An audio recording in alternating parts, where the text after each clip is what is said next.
during the live session. It's been nice to get to know some of you and to and obviously share as much knowledge as we can through Joe's presentations and the other ones today.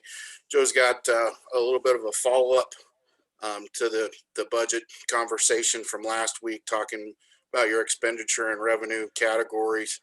And then after Joe, we'll be joined by a friend of mine, Dustin Blyzeffer, who past editor of WildFile, writer the Gillette paper and Casper papers in the past, as well as actually a Knight Fellow in journalism out at Stanford a couple years ago. So you might see his name most often on WildFile still. Does a lot of reporting on energy in the state and has a pretty cool background. But I've known Dustin since the late '90s when we were both at UW, and I'm kind of excited to be able to share some time with him with all of you, as he's as good a journalist as we've got in the state. So with that, I'll go ahead and let Joe get started, and then we'll talk to you here in just a little bit. Awesome. Thanks, Justin. One of the things that I want to make sure, can you hear me okay, Justin? Yeah, you're good, Joe. Sounds good. Okay, my screen is not lighting up like it typically does. So, okay, I'll proceed. Anyway, I'm a fan of Dustin's. I've known him for maybe almost 20 years, back when I was doing economic development for Can-Do in Converse County. He's a smart guy, good journalist, and definitely has a pulse, has his finger on the pulse of the Wyoming community. So I'll stick around and listen to what he has to say.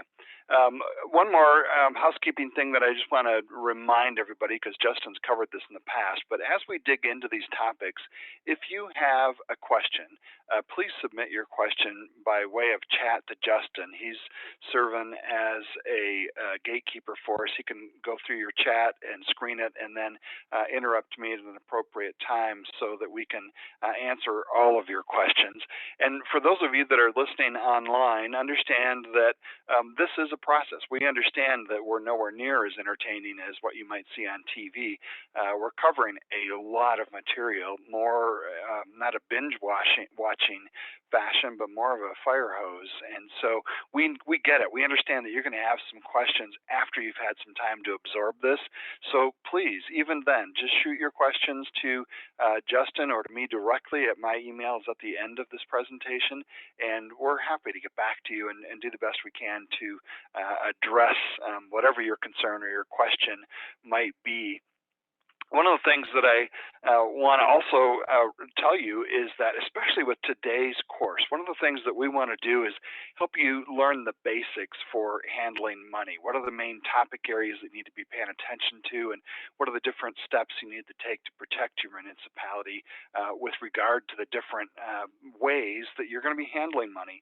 This is a topic that crosses over directly to what the folks from WAMCAT were saying last week, and they are the masters at this. In fact, when we talk about actually handling money, processing revenues as they come in and expenditures or spending as it goes out, your clerk and treasurer are some key folks there, and they've got key responsibilities. And so this is one of those topic areas where you'll find they are the expert. In fact, the presentation that I'm going to give you takes more of the perspective of where you guys are coming from as council members, or maybe as key management people, as WAM members. You need to understand that you're in leadership here, and you've got oversight responsibility. And so while it's not necessary that you become a CPA or that you even become, a bookkeeper, you do need to understand that as a council member, a newly elected person, or a newly hired key staff person, you've got responsibilities here. Take them seriously and understand where your responsibilities really lie so that you can effectively participate in the overall structure of how your municipality operates. I want to start today's presentation with a quote from Milton Friedman, an economist that most of you probably are familiar with. He's often quoted for this comment because it has direct relevance to public entities. When a man spends someone else's money on someone else, He doesn't care how much he spends or what he spends it on. And that's the government for you. And many people have used that quote as a bit of a slight against government think, government spending. And I want you to know that there's more to that story. When what Milton Friedman was actually talking about, and if you look at the entire conversation that he was having when he was quoted as making that statement, what he was talking about is that you can break down in a simplistic way into four different categories spending. You buy things for yourself or you buy them for somebody else. It's that simple. And likewise, when you buy something, you're either using your own money or someone else's money. And when you think about it, when you look at each of those four different circumstances where you're spending money, you're going to have different levels of concern for quality and for cost. If you're buying something for yourself using your hard-earned money, you're very careful. I mean, most of us, when we go shopping, if we want to buy a new car, a new house, or a new appliance, we do some research. We're concerned about whether that we're going to get our money's worth, whether it's going to cost us too much, whether we can afford it. When we spend our own money on ourselves, that's where all of our senses and responsibilities are heightened. We're paying attention to what's going on around us. When we use our own money to buy something for somebody else, say a gift, we're a little less concerned about the quality. We might have a cost in mind. We've got concern about how much something might cost us. But in terms of buying a gift for something, we just want to buy something that they might like. We're not as concerned as we would be for quality. We tend to not buy the extended warranty when we're buying something for somebody else. And so we've got a little different mix of consequences when we buy something using our own money, but we're buying it for somebody else. When we use someone else's money, if someone gives us a cash gift, we might still have that same concern for quality when we're buying something for ourselves, but a lot less concern for cost because somebody contributed that cost or that money for us. We got no skin in the game. And so it's when we're buying something with someone else's money for someone else that both of these concerns over quality and quality and cost really have a double whammy here. And that is what Milton Friedman was talking about. And that's the perspective that government folks must be in. We need to recognize that we're using someone else's money and we're buying things as a steward for somebody else. And so there's a temptation, and this is a human nature. This isn't just something that you need to aspire to something greater here. Human nature is that when we're spending someone else's money on something for somebody else, we've got little concern or relatively low concern for its quality and for its cost. And because of that, because we're in the government sector, and because we are always spending someone else's money for something else, we should be concerned about those things. And in fact, the federal government and the state of Wyoming are both so concerned about the likelihood that human nature can kick in here that we have passed certain statutes and regulations to address spending in this very circumstance. And that's a big part of what I want to talk about today. When, as I do with all of my classes, starting out with what the law says, the applicable Wyoming statutes that you need to be familiar with here are ones that we have referred to previously.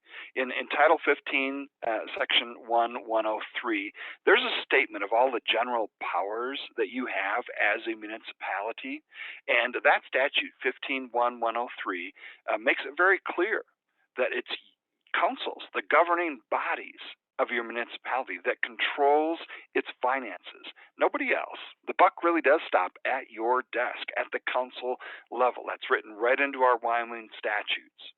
And again, the other major area of the law that's very relevant here is how you actually handle money. If you are a city, one of those larger communities, larger municipalities in Wyoming, then the Uniform Municipal Fiscal Procedures Act applies to you.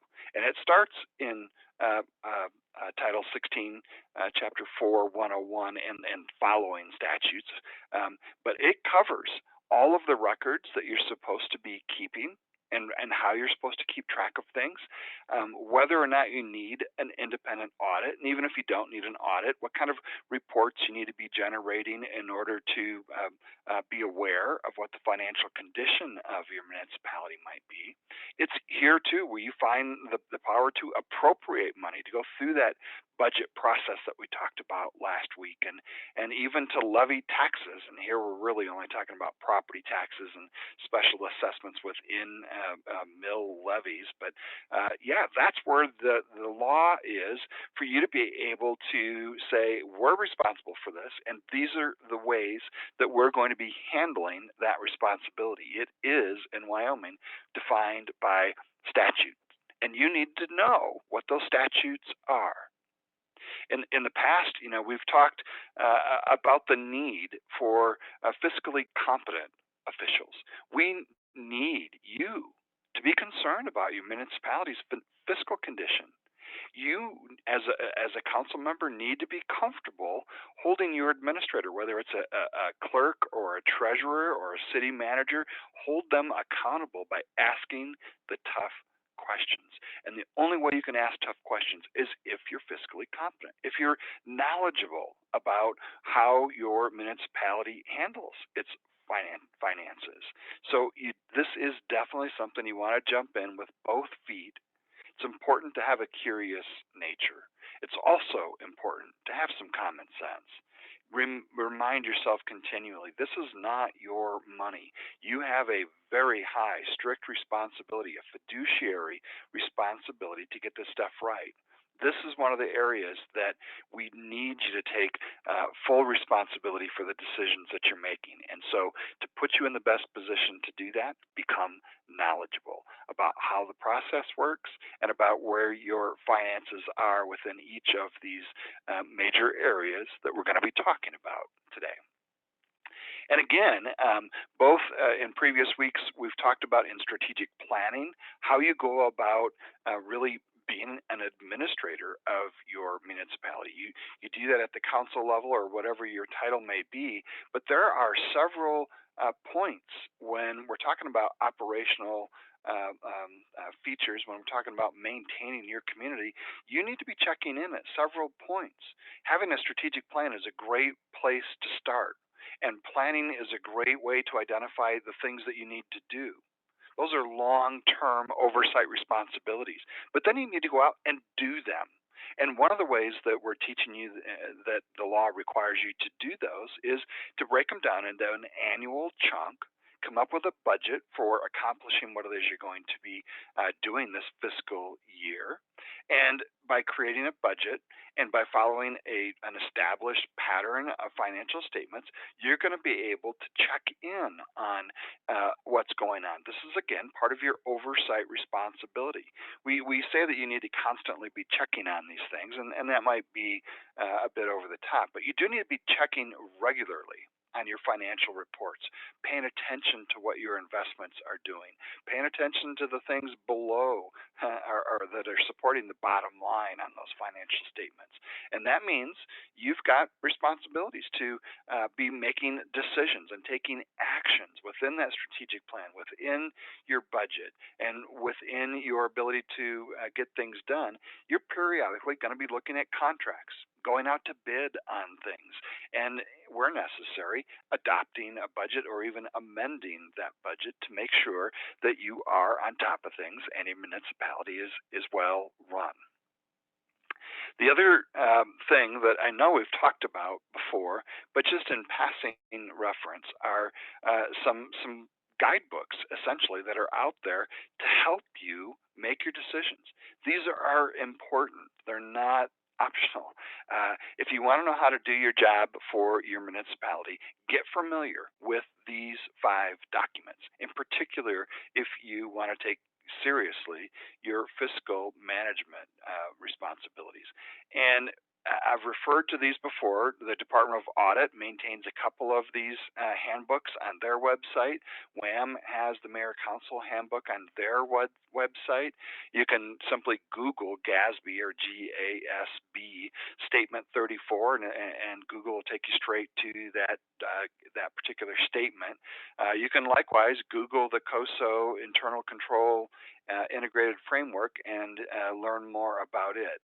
I'm gonna actually, because we've been doing this series in 6 continuous weeks. I've made some changes to this year's presentation on municipal finance, and I'm going to talk a little bit more about each of these particular handbooks because I really do want you to know what's in them and why they are relevant. So I'm quickly going to walk through each of those five.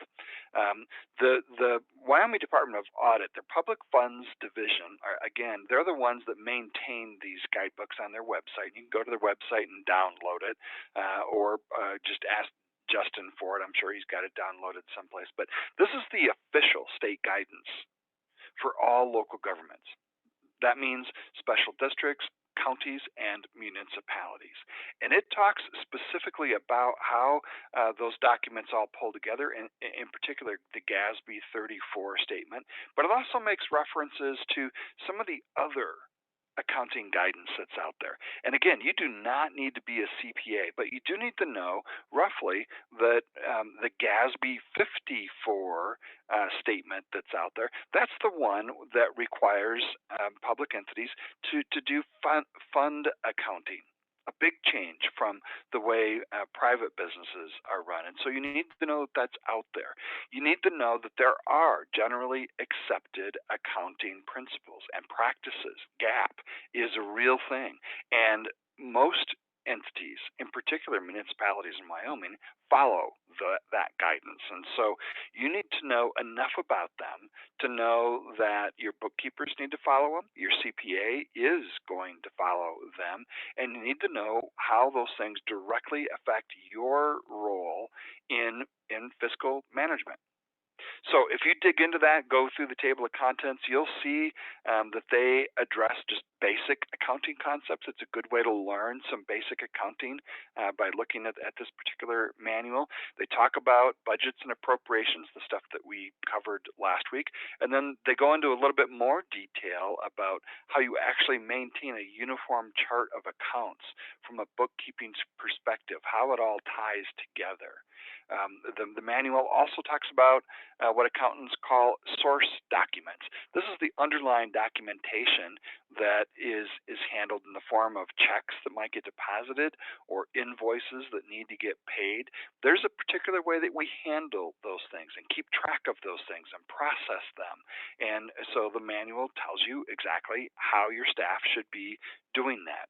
It also talks about how all of the expenditures and revenues get recorded in the ledgers and various journals, and how and when you write things up so that they're recorded appropriately.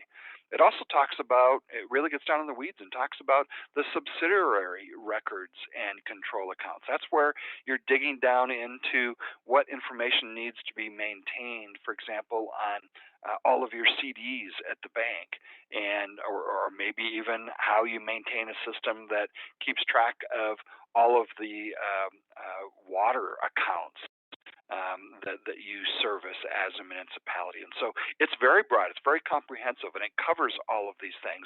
You need to know that there is a right way to handle these things, and this is one of the manuals that tells you how to do it. Likewise, the Wyoming Municipal Handbook. This is, again, another publication that the Department of Audit has done. It is written specifically for municipalities. And here, what they've got is a stronger priority or stronger focus put on what you actually need to be doing in order to meet your fiscal responsibilities. And so it talks about here's how you go about choosing a bank and how you document the choice of your bank. Here are the limits that you have in investing municipal funds. You basically have very few restrictions, or very few opportunities, I should say, to invest municipal funds. It's locked down tighter than a retiree. Here's where you'll also find what responsibilities your entity has with regard to payroll and what it actually means when we say that you've got to operate your water fund as an enterprise fund. It talks about the need to not just keep track of the books for that fund, but to actually be operating it as a standalone business. And so here's where you'll also find details about, how and why and when you keep your council minutes and what records you need to maintain over a period of time and what you actually need to report. How you can actually go on about getting more involved as a council and do a self audit, how to apply the COSO internal controls. I'm going to talk more about that. How to go about, picking out a CPA and how you document that. This particular handbook also has an appendix that I think is especially important when people are trying to understand, what are the checks and balances within our municipality to make sure that we can pass an audit. How are we segregating or segmenting responsibilities and duties so that we've got those checks and balances in place? Well, Appendix B in this Wyoming Municipal Handbook is exactly that. It's a self-assessment that your council or your key staff can go through and think about. Are we doing it this way? And if not, maybe you can adjust those things. The Mayor Council Handbook has been around for a lot of years. This is a very helpful introductory level way to understand. Here's the legal framework. Here are the regulations and requirements for operating your municipalities. For this particular topic that we're talking about today, Chapter 10 itself addresses these very things that I'm talking about. And so if you want to, maybe you're a different style of, you've got a different style of learning. If you want to go through many of these same topics that we've learned over the last couple of weeks, read Chapter 10 of the Mayor Council Handbook. You can download it directly off of the WAM website. You'll learn, for example, here what the specific responsibilities are for your clerk and for your treasurer. You'll learn specifically how to go about making purchases for your municipality. And you'll also see that the topics that we've been covering over the 6 weeks really are interrelated. And there's a reason that we talk about conflicts of interest in the same context as finances, because that's where we seem to get things wrong and where money seems to be ending up in the wrong hands. The GASB statement that I referred to, GASB Statement 34, has been around for about 20 years now. And when this first came out, it had some unique features to it. Back then, there was lots of discussions about the need to operate public entities in the same way that we do private entities. They need to be run like a business.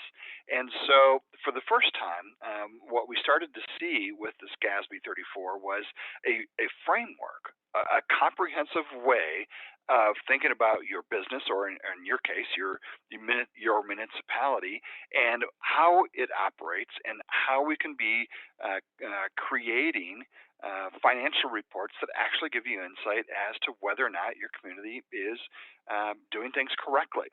And so this was the first time that municipalities, for example, had to start keeping track on their balance sheet of all of their infrastructure. We literally had to inventory all of the roads and bridges and delineator posts that are out there for every entity, and start keeping track of those in the same way that a business would with a balance sheet. If we've got assets out there, we need to be depreciating them over time and funding that depreciation so that we can keep those roads and bridges up to par. This is also the first time with GASB Statement 34 that the government or the standards made it very clear we want these books to be handled on an accrual basis. But they also recognized, and I'll explain this a little bit farther in the presentation, they gave us some flexibility. Normally, with depreciation, when you are using an accrual basis of books, you write off a little bit of the value of that asset over time. Well, for things like bridges and roads and tunnels, those things don't fit the typical business depreciation approach. And so GASB 34 actually created a modified basis for us to be able to look at, what do our own engineers say the life of this particular asset is going to be, and to take that into consideration when we're looking at how to put that stuff on your balance sheet. So by making those shifts, what GASB 34 really did is it, for the first time, created three significant ways to go about thinking about municipal finance. First of all, they want to make sure that management is involved. GASB for the 34 for the first time required that there to be a management discussion and analysis that comes before the financial statements. And that is directly tied to, you'll remember last week we talked about the narrative section of your budget. These things are tied together. This is a conscious effort to force decision makers to not just acknowledge their responsibility, but to reflect their knowledge of this topic and to say, here's our discussion and analysis of what we think is going to happen this next year. Secondly, GASB 34 requires that there be government-wide financial statements. No, jar of money here and jar of money there that you got to then figure out what it all means altogether. No, there's got to be a government-wide financial statement that covers everything, all the assets, all the activities, and it should be done on an annual basis. And then finally, what they're talking about in GASB 34 is to make sure that the fund accounting actually generates financial statements at those lower level funds to make sure that an enterprise fund is really being handled as an enterprise. So some of the stuff may seem overwhelming to you if you want to learn more about it without having to become an accountant. But if you want to be able to answer the question that I'm sure many of your constituents have asked about, why don't you just operate it like a business? Well, GASB has a great white paper on their website. You can, again, Google this title, and it'll take you right to it. Why governmental accounting and financial reporting is and should be different from what you see in the private world. There are important differences, and that's why this GASB Statement 34 is so important for municipal leaders to understand that you're not a business, you're not a for-profit corporation or even a non-profit corporation. You are a municipality, and the rules are different. The rules are also different based on the size of your municipality. And here again, just real quickly, we've talked about this before. If you're a town with a population under 4,000, then a certain set of rules applies. And if you're a first-class city, and those are municipalities with a population of over 4,000 people, then a different set of rules apply. Now, there are a lot of consistencies between the two sets of rules. In fact, there are more consistencies than differences. It's really just a matter of how robust your reporting needs to be. So the principles are often the same. The paperwork requirement is different. For smaller towns, again, you just simply need to comply with what the Department of Audit is requiring you to do. And again, that's why you want to go by their manual, their handbook. So you're required to make sure that you're keeping track of when money is received, that it's deposited, that you keep track of the source of where those funds came from. You keep track of who you're paying, where that money is getting sent to. And on a quarterly basis, there are financial statements that are provided to the governing body, to the council, and that summarizes what's been going on for the last quarter. At the end of every fiscal year, you publish the receipts and expenditures. You may choose to have a CPA audit, but that's not required. There are, though, some annual reports that every municipality has to do, regardless of size. So it's still very much a requirement that you comply with your fiscal responsibilities. You just don't have to go to the level of detail that the Uniform Municipal Fiscal Procedures Act requires of cities. And so if you're a larger municipality, a first-class city, a town over 4,000 like Jackson Hole, or you use a city manager, city administrator form of government, then you do need to comply with that Uniform Act. And that's where it goes into additional detail about how you handle purchase orders. And it puts some teeth to your budget and prohibits anyone from spending within any department anything more than what has been appropriated to them. Within the department, there's some flexibility, but yeah, once you make your appropriations in your budget first-class cities, you don't get to change that later without a full budget amendment. This is where you'll also find how to handle claims or requirements that someone be paid, and you start looking at specific requirements for reporting where you are financially, and those reports all require that you compare what you've actually been doing with the books to what GAAP or what GASB would require. And again, you have a chance to take a look at those things by having an audit completed. Many people, in fact, I should say, newly elected officials believe that the audit is just about determining whether or not there's any money missing or whether all of the dollars and cents add up in the ledger. And that is a part of an audit. But more important, what auditors are doing is making sure that you have in place all of those checks and balances, internal controls that show that you are complying with the generally accepted accounting principles, that you are compliant with GASB. And so that's what a real audit is looking at, to make sure that you've got a system, a process put in place to make sure that funds are appropriately spent. And so a little more robust requirement for reports for the larger cities, but all municipalities in Wyoming are required to submit, for example, an annual report, what we used to call the census report, and it summarizes all of your activities within a municipality, what revenues we've received, what you have spent, what you may have borrowed or might be obligated to spend. It summarizes what all of the current fund balances are. It is really a consistent way that our U.S. Census Bureau developed over the years, and this is required of every local government within the United States. You annually submit these forms to the Census Bureau.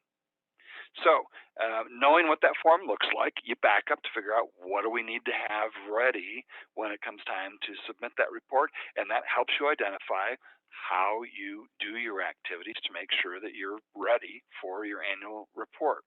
Audits can be very helpful for that. In fact, if you've not had an audit for a while, I would recommend that if your budget can handle it, that you do an audit, because auditors, CPAs that go in and audit can be very helpful in showing you where you have deficiencies or potential problems that, maybe you're not missing any money now, but there may be some internal controls that are missing or that need to be revisited. And auditors, CPAs, can help you identify what those things are. And so, again, audits are not just to make sure that all of the digits add up. They provide a lot of insight as to how your municipality operates, and it also provides, a higher level of accountability for your council and for all of the players that are participating in handling that money. So when we talk about keeping track of money, where it came from, this is where we're talking about those generally accepted accounting principles, particularly those that have been identified for governments. And basically what these rules are transparency rules. They're designed to make municipalities more accountable to the public and to keep books in a way that most people would be more comfortable recognizing. They're more standardized. You can look at the financial statements in a very similar fashion to a corporation's financial statement and quickly be able to analyze how are they doing in terms of their finances. It also puts everybody on the same page in determining, when we look at things on an accrual basis, that means we recognize revenues when they're earned. We recognize expenses when they're incurred, not when we happen to get the check in the mail or when we happen to get the bill for paying that thing. Accrual basis is a much more accurate way of looking at how any business, including municipalities, are doing financially. And it's also here where we, for the first time, GASB 34 and some of the other GASB requirements, we're starting to look at depreciation in a much more realistic manner, looking at all of our assets. Because when you face it, as an asset, your right-of-ways are, in fact, assets of your community, and they need to be understood financially in that capacity. Now, last week we talked about all of the different types of funds that you need to be creating a budget for. I want to tell you that not only do you need to be budgeting for these things, but they need to be truly operated in a very real sense as sort of like a mini municipality. They operate on their own fund. And so each of the principles that might apply to your municipality applies to each of these individual funds. And so principles that apply to the general fund apply also to special revenue funds. It cuts across all of these. What I'm telling you is that when you keep your books, if you've got different kinds of funds, you're going to be keeping books on each of those different funds, and you want to be doing so consistently with everything else that you're doing, and you do that with a chart of accounts that's really a structure of how you break down all of these funds into revenues and expenses, and what kind of expenses you might have in terms of salary and payroll or maybe equipment. And so you want to come up with a consistent chart of accounts, a consistent system to address each of these funds, so that when you add them all up and come up with that comprehensive whole entity kind of financial picture, all of the categories are consistent. They're the same across each of these funds, and you can then add them up and look at, at the end of the fiscal year, where are we? Where are the budgets? Are we ahead of a budget? Are we behind budget? Do we have a positive fund balance? In the private world, we might call that revenue. We might call that profit. We might call that a surplus. Typically, in the municipal world, what we're talking about is a positive fund balance. Means you've got more money in your account at the end of the year than maybe you had expected. Certainly more than what you had spent. So all appropriations, as I said last week, lapse following the close of the budget year. But that doesn't mean that when you've got a positive fund balance that you have to zero it out. You can still carry it forward if you need to reserve or some other thing. You can accumulate what we call in the public sector retained earnings in an enterprise fund, or accumulate a fund surplus in any other fund. You just can't spend it without an appropriation, without putting it back into the budget. And so you can carry some positive fund balances into the next year, and there are some different ways for you to be able to do that and essentially protect that money at different levels. When you've got a fund balance, something that you're carrying over from year to year, the way to carry that over is to essentially designate it as some sort of a reserve. Now, when you create a reserve, you can designate it, or you can reserve those funds, or you can unreserve those funds. And those different categories have to do with how much you're actually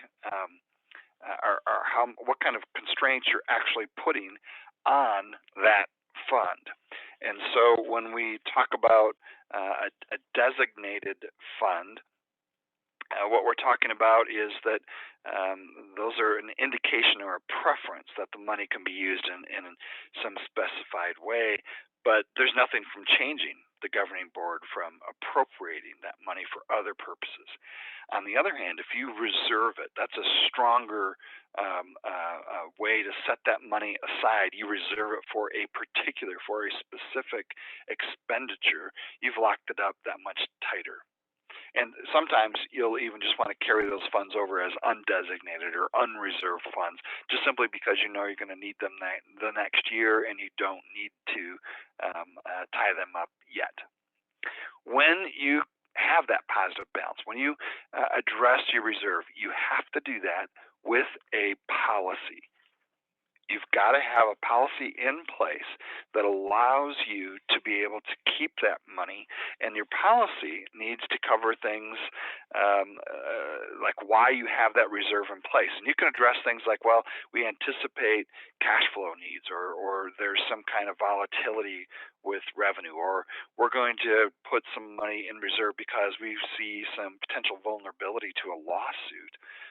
Or we know with the flood last year, we've got insurance coverage, but we've also got a deductible that we're going to need to be paying. Or so you can set aside some funds and reserve it for something in particular, and you should reserve funds if you've, for example, had that flood and you know you're going to need to be paying that deductible. You can consider, how much money you need to set aside and reserve by looking at, we want to make sure that we've got 3 months or 36 months of operating expenses set aside, or some percentage of our annual operating expenses or annual operating revenues that we'll set aside as a reserve in case there are any jolts to any of that. You can make it be a fixed amount. You can do a per capita amount. You've got a lot of flexibility on how much money you put into your reserves. This is a great way to save money and have it designated for that future purpose, and essentially have it set aside without having it being exposed to being potentially rated for other projects. And so, yeah, you definitely want to have a reserve policy if you're going to be having positive or surplus reserve balances, and keep that money secured. Depreciation is a meaty topic that is addressed in every one of these publications and guidebooks that I've talked to you about.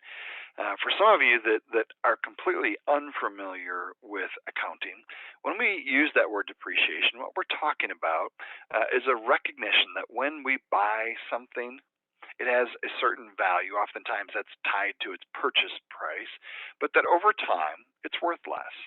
When you buy a new car, you might anticipate getting 3, 4, or 5 years of life out of it, or if you're like me, you'll drive it till the wheels fall off of it. You know that, especially with capital expenditures, things that are very costly, you want to think about when am I going to need to buy another one of these things? And so depreciation is an accounting way to spread the cost or the value of that asset over its useful life. And so over the years, accountants and the IRS have come up with, depreciation schedules for certain kinds of property. You can depreciate it over 1 year, over 3 years, or over 5 years, or if it's a facility, maybe 20 years. So there are depreciation schedules out there that are based on the kind of asset that we're talking about. And typically, the kinds of assets are broken down by what their useful life is. And so when we depreciate something, what we're doing is we're writing off that cost over a period of time, and hopefully setting aside funds to replace that over that period of time. That concept and the concept of classes of assets that are depreciated didn't work real well for public entities. And so one of the things that GASB 34 does is it allows modified depreciation. And what that means is, instead of just writing off the value of your asset over time, over a 3-year or a 5-year period, you can actually take into consideration what the actual costs of maintenance and improvements and expectations of useful life that your engineers put on that particular asset. So if they're saying, we're going to build a tunnel under the interstate so that we can get folks back and forth to either side of our town, that tunnel might last 100 years, and it might last 10 years, depending on what the asset is again. And so depending on what your engineers say, they can use a modified depreciation schedule and spread that out over a longer period of time. This is, again, part of that accrual system where we take into consideration things as they actually are, not necessarily when they happen to show up. The modified depreciation schedule that GASB allows is really helpful when we're talking in particular about things like infrastructure, roads and water, sewer systems that are under the ground or whatever they may be. Those are a special kind of a capital asset that is unique in the world of assets. It's different from what many corporations have, and so that's why municipalities have been given permission to treat that differently. You also, in addition to revenue that we talked about last week, have the right to borrow money. You are a corporation. You can, according to Wyoming law, go out and borrow money on the credit of the corporation, or you can issue municipal bonds. In fact, that is the common way to borrow money. You issue some kind of a bond, and that bond is a debt that needs to be paid back over time, but you get the money up front from maybe your local bank or maybe from a statewide bondsman that all they do is municipal bonds, and there are a couple of companies in Wyoming that do that kind of work. But you can get your money up front, pay it back over a period of time. General obligation bonds in Wyoming are limited to just 4% of the assessed valuation of taxable property in your municipality. It can be a very low amount. And so there's a process to go through to figure out, what is our assessed valuation.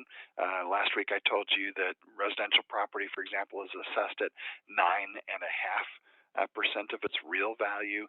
Commercial property is assessed at 11.5% of its real value. When you take just 4% of its assessed value, you're talking about a pretty small amount, and that's the limit that you can go out and borrow in Wyoming. Revenue bonds are a little bit different than your general obligation bonds, and that's because they're tied to a project. For example, a municipal parking garage.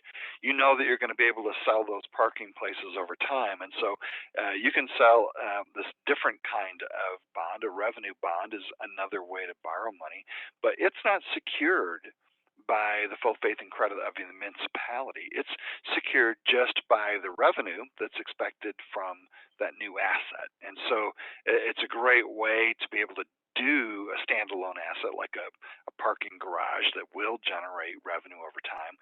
You can go out and get a bond for it, get it built, and then in the fullness of time, pay for that project with the revenues that you're collecting from the project. Doesn't create any additional obligation on behalf of the municipality, so they can wipe their hands of anything that if it should go badly, but it is a different way for you to be able to go out and borrow funds. You also have a limited right to invest funds. In fact, you also have a requirement to invest funds. You're required to be a good steward of the funds that you have on hand.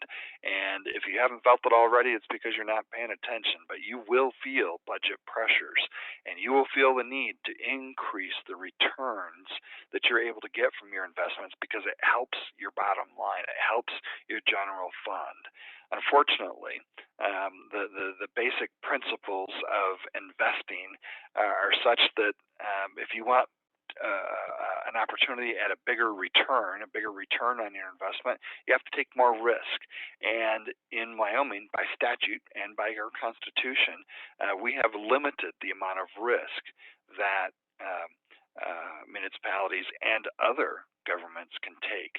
Our legislature has seen fit to open up for themselves some equity investments, but municipalities are pretty much limited to cash investments, CDs, fixed income kind of things, very limited risk, and therefore very limited opportunities to make any money from them.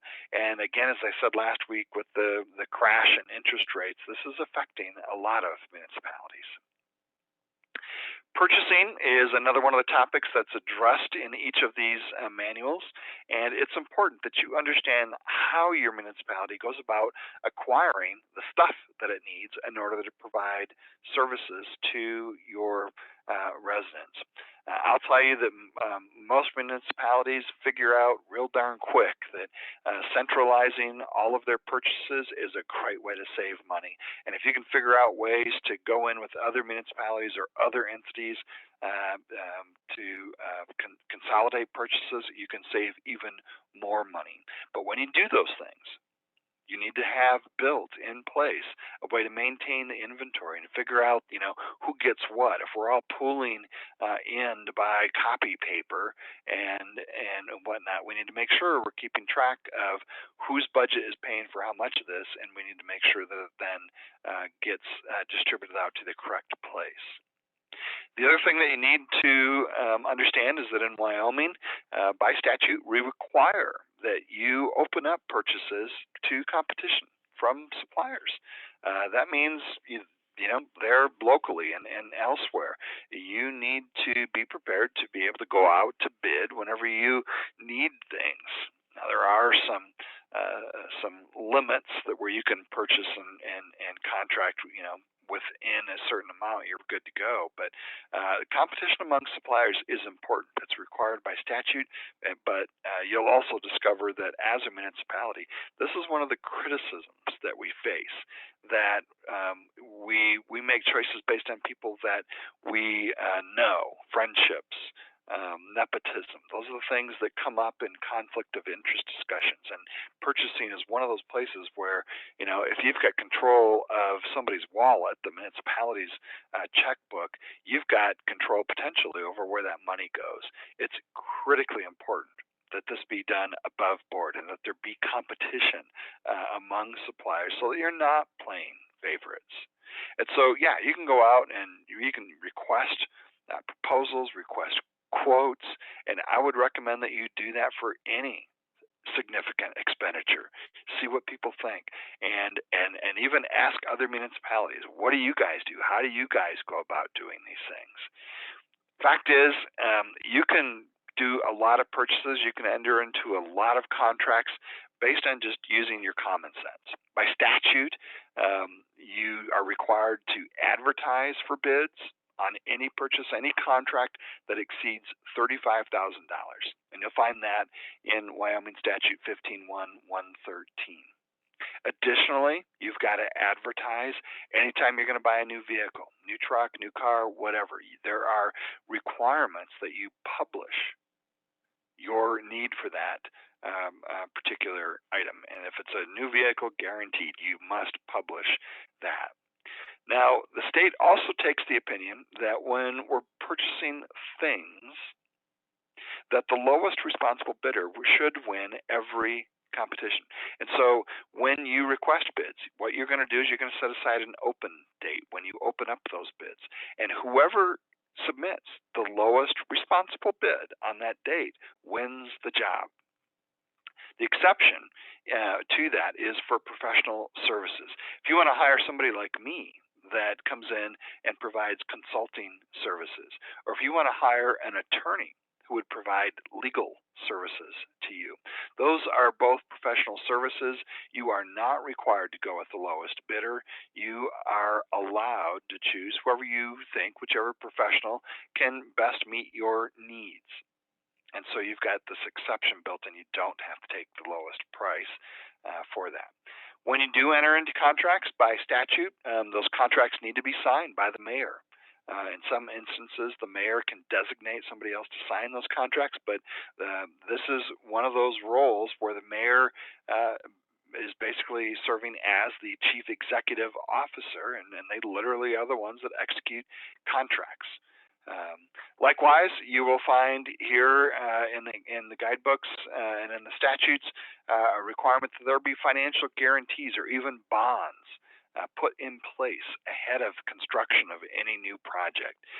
We've actually had one municipality ask us to bond our services, which was an unusual request, and we ultimately decided to not perform the services for that municipality.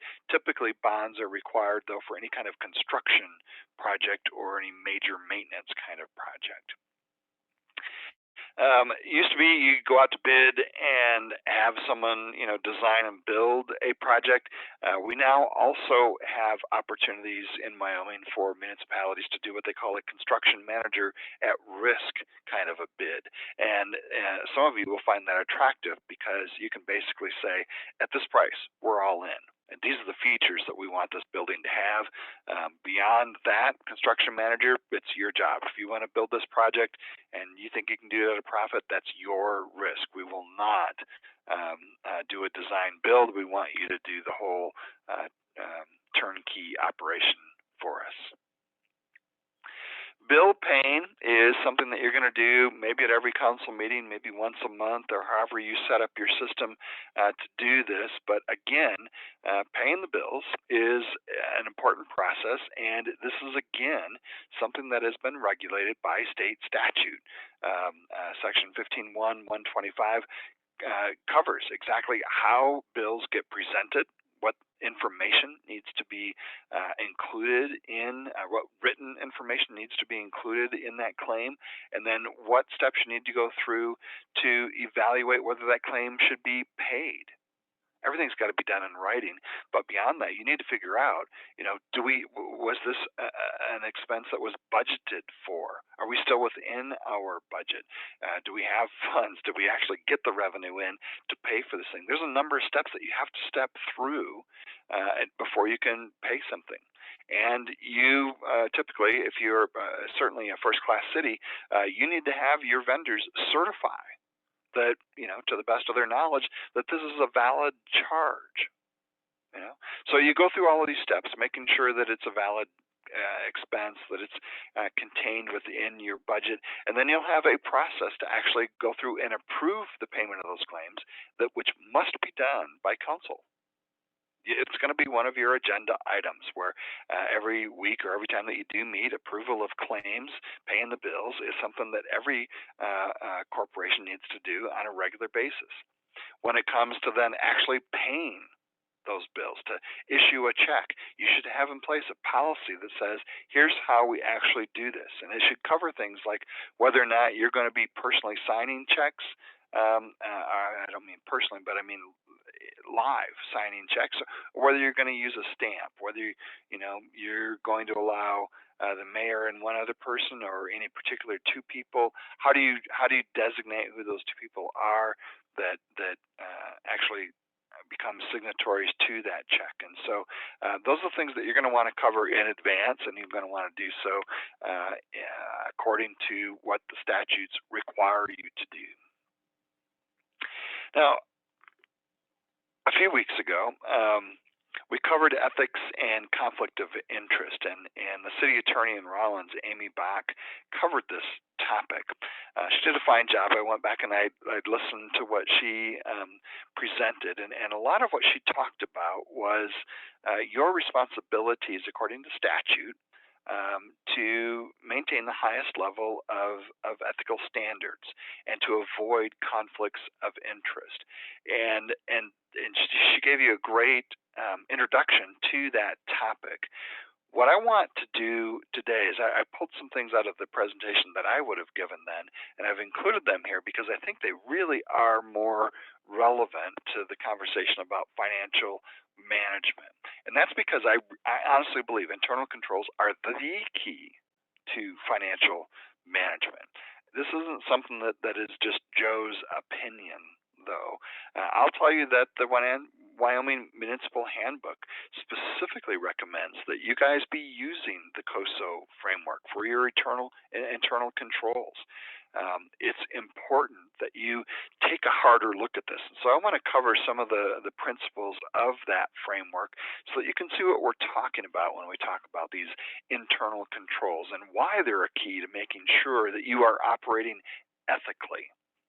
And basically, when you think of this as a framework, and just like any other framework, what we're basically doing is taking a comprehensive look at your municipality and breaking down various components of it and the way that you go about doing your operations so that we can figure out, how to break it down into manageable chunks. And what the COSO framework does is it's built on some of the same concepts that we saw in the private world. And I want to start at the very top here of this cube. If you break down any entity, they have certain operations that cut across all of their various units. They then have to issue various reports as to how they're doing, and those can go to management so that they can understand what's going on at each level of this entity. And then finally, you can take a look at whether or not any entity is in compliance with statutes and regulations and the expectations, for example, of things like GAAP, the generally accepted accounting principles. And when you look at those three different aspects of any entity, you can then break it down further to talk about the control environment. How are you guys actually operating? You can do a risk assessment and put in place activities that can minimize the risks that you have identified. You can put in place structures to be able to keep everybody on your team informed and communicate what the numbers really are, so that everybody can understand what's going on and then be able to monitor it. And you can do each of those things at the full entity level. That's what GASB 34 requires you to do. But you can also break this down into subunits of divisions and operating units and functions. For example, while you might have an entity level of books, you might want to break down your municipality into, say, different divisions that would include, say, public works or the police department. And then within the police department, you might have different operating units. You might have a patrol unit, you might have a dispatch unit. And you can also break it down even further according to the function. And so this is just a standardized framework approach to breaking down any kind of entity's operations, how they regulate themselves. This is a framework, is what it is. And so when you think about then internal controls being used within a framework, what are we trying to do? We're trying to minimize fraud. Many of you understand fraud probably at a deeper level than I ever will, but when we talk about fraud, oftentimes it's talked about in the context of a triad or a triangle. When we talk about fraud, it starts oftentimes with opportunity. People that are in a position of opportunity when there aren't internal controls in place, or when senior management is not watching, opportunity presents a huge risk of people to steal from you, to self-deal, to maybe even play favorites and dole money out to their friends. Opportunity is one of the big problems with fraud. Additionally, when we study fraud, we oftentimes find people will commit fraud and they'll rationalize it. I haven't gotten a pay raise in so many years, I'm owed this. Or, people that just simply have access will sometimes rationalize that, this money's been sitting here for years. I just need a loan to get me through the holiday season, and I'll pay it back. They rationalize taking money that isn't theirs and using it in another setting. Or maybe they're getting some motive, or they're facing some pressure to commit fraud. One of the more interesting jobs that I ever had was running a truck dock for General Motors back in Michigan when I was fresh out of college. I'll tell you what, those truckers know how to pressure a college kid. They're real good at pressing money and ball game tickets and free meals into your hand to say, hey, next time call me. I want to be the trucking company that you call. That kind of bribery and pressure is very real, and it can affect people differently. Others, maybe they've got an addiction to gamble or to use drugs, and so they've got some motive out there to commit this fraud. Fraud is complex, but when you study it and you think about, all right, what's our real risk here of this stuff happening? That's a risk assessment. And when you do a risk assessment with regard to financial management, you can identify these three things and identify subcategories within each of those areas and start to realize here's where our real risk is.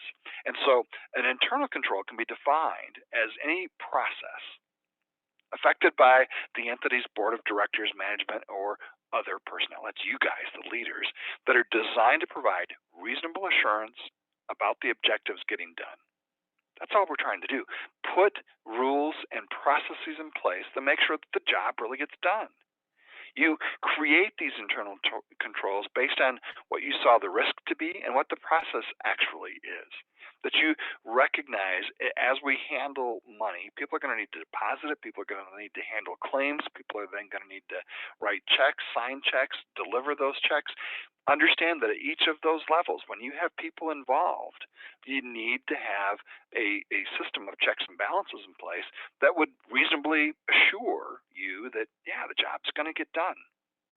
And so internal controls oftentimes are adaptable, but we can identify these circumstances and these risks in advance and then create internal controls that actually make sure that we are avoiding that risk or mitigating or minimizing that risk. Excuse me. So this framework, then, the COSO framework, provides three categories of objectives. It looks at operations, reporting, and compliance. And when we look at operations, we're looking at how effective are we and how efficient are we? Are we meeting our performance goals? We have a lot of property, a lot of assets that we're here to protect. Are we adequately protecting those against loss? And so the framework has specific internal controls in mind for those operational objectives. Likewise, for reporting objectives, when we're talking about whether it's internal or external, financial or non-financial, how are we keeping track of the numbers? Are we required to keep track of anything by law, by regulation, or maybe even by our own policy? And how do we then maintain the books to know what those numbers are, whether they're financial or whether they're non-financial, like how many gallons of water we sold last month? And then there are compliance objectives. And this is where we want to make sure that you, as a newly elected official, you recognize you plug in right here. This is where we need to make sure that we adhere to all of the laws and regulations that you're subject to. Those are the things that we've been talking about. And so based on those three top level objectives, the COSO framework then walks through each of those levels of your entity to talk about here's where you plug in these internal controls. And so the COSO internal control framework can be summarized in a series of principles, as they put it. And there are 17 of these principles. The first 5 principles apply to the control environment. This is the control environment is where your municipality makes clear what its vision and what its values for the community really are. You make it clear that you have a commitment to integrity and to ethical values. You make sure that your city council or your town council is not led by the nose by your city clerk or your treasurer or your city manager, but rather you are independent and you exercise oversight over what those people are doing. And with that oversight, you then empower and you require your management to put in place the structure. How we're going to have an org chart for how we manage our employees, how we dispense with authority to get things done, and who's responsible for accomplishing what. Management does those things, and so you just need to exercise oversight there. You also, though, want to be making it clear to your staff that you're committed to their competence and to your own. I appreciate you guys sitting through my classes, but I'll tell you, you're drinking from fire hose information that will take you 20 years to master, and that you can continue to learn about how to be an effective municipal leader by continuing to engage with WAM and other organizations and continue to attend college and figure out more about how to operate your particular entity. That's a commitment to competence. Support people to learn new things, to gain new certified skills, but then hold them accountable for their responsibilities. This is where you might want to build right into someone's performance review. Hey, on an entity-wide level, you're responsible for this, this, and this. Build that right into their performance review and then go through that annually. The next level down, after we've taken a look at the overall environment, the policies and procedures we have in place, what are we doing to take into account the risk that we're actually having to manage here. And when we do a risk assessment, what we're thinking about is what's the possibility that something will happen, and how adversely will that affect us if it does happen. Same kind of thing happens in any kind of a risk assessment. Risk assessment is a modern management strategy, and so it's something that you need to be doing. And what it means is you take a look at what your objectives are, and you do a little bit of a SWOT analysis to figure out what kind of threats are we going to be facing here. Identify what those threats or those risks might be, and include in your risk assessment always the potential for financial fraud. When you look at the potential for fraud, if there's a decision to be made about how money gets spent or how money gets handled, that's got the potential for fraud. Address it. Think about it. Put in place checks and balances, additional people, segment, responsibilities and duties, whatever you've got to do, but make sure that you're thinking about fraud when you think about financial management. And then when you have identified some of those risks, talk about what you could do to minimize those risks, and assess whether or not the changes that you're putting in place are making things better or they're making things worse. And one of the ways that you do those things is through this next level of analysis, and that is with control activities. These are the policies, the procedures, the standards that you have in place that identify this is the way that we're going to be doing things. Some of those things are going to be preventive. Some of them are going to be detective, where you come in after the fact and figure out what happened here. You look at the log, or you look at the journal entries to figure out what happened here. This can happen at all levels of the entity, but basically what you're talking about are control activities that are all designed to minimize the risk of fraud, to minimize the risk that our objectives might get defeated. So you come up with these internal controls and put them in place so that you've got control over your technology that's maybe used for operations reporting and compliance, that you've got tight control over the access of your computer systems. Likewise, that you are putting control activities through policies so that everybody knows what's expected here. And you've got procedures in place that put those policies into action. So it ties together your control activities, look at that risk, and identify specific things that can be done to minimize it. And then keep track of what you're doing. Keep information on it, Maintain that data and share that information both internally and, where it's appropriate, externally, to make sure that people understand these are the beans we're counting. I've often heard it said, that which gets measured gets done.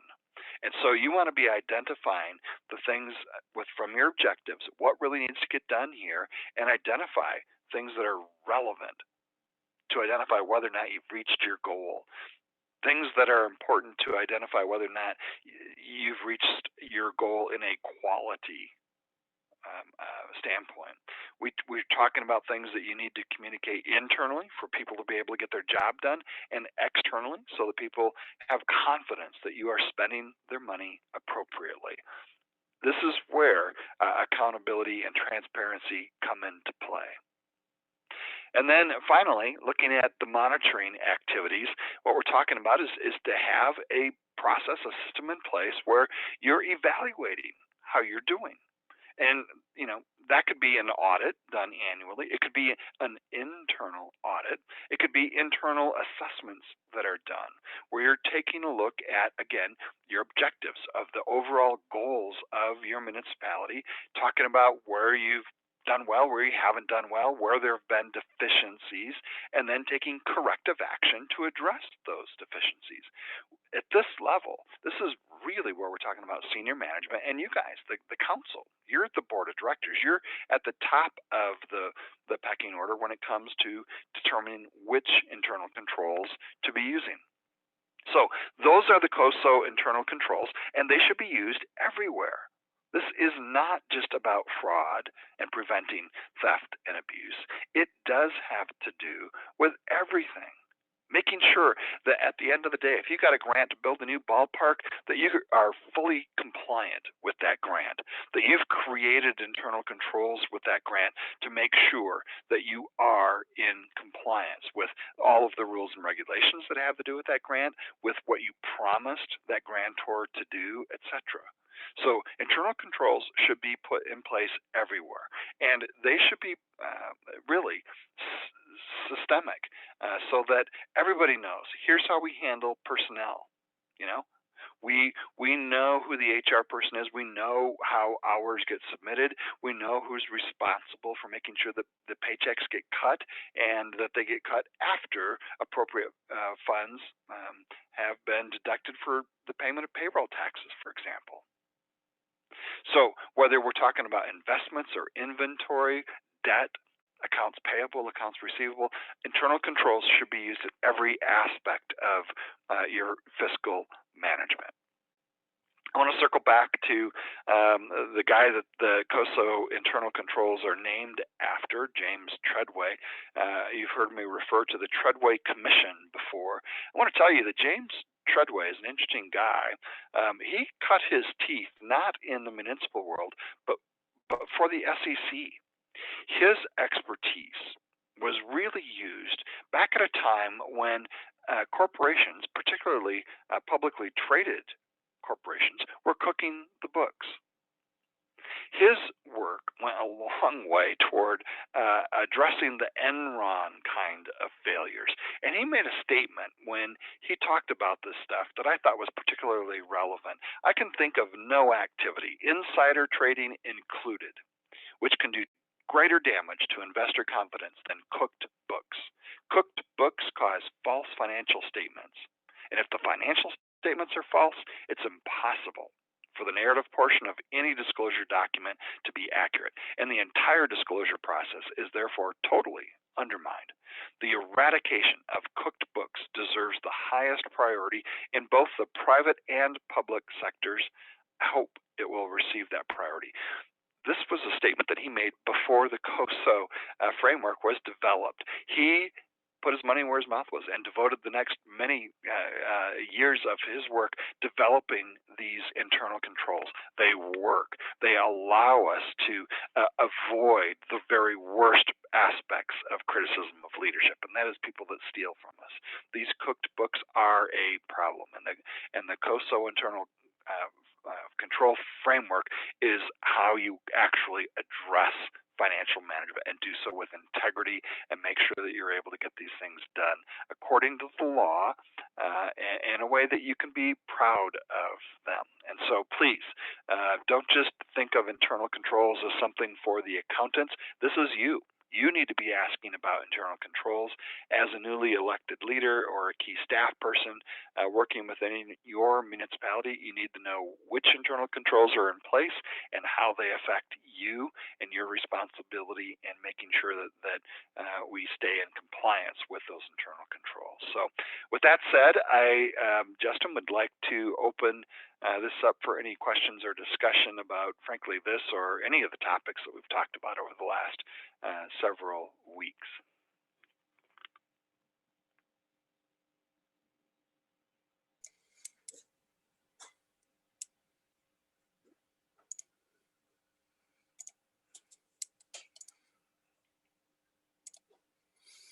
We'll bring it back to the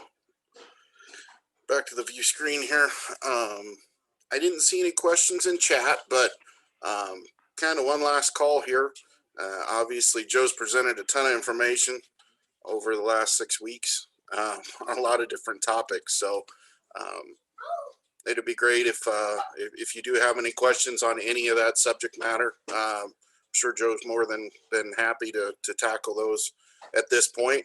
And obviously, if you think on anything else and anything else comes up, feel free to reach out to him or I, and I can pass questions along to him or his information directly that he shared there at the end of the slideshow too. Yeah, thanks, Justin. This is Julia. I think that was such in-depth information, Joe. Thank you so much. I'm sure as I sit with it and do some of the reading, I'll follow up with questions, but nothing right now. Thank you, though. Yeah, and one of the things that I've enjoyed over the last several years is an ongoing training relationship with WAM. CBI and WAM have worked together to provide a lot of training for not just the conventions and workshops that we do that most of you attend, but also things like the financial professionals get together in the fall.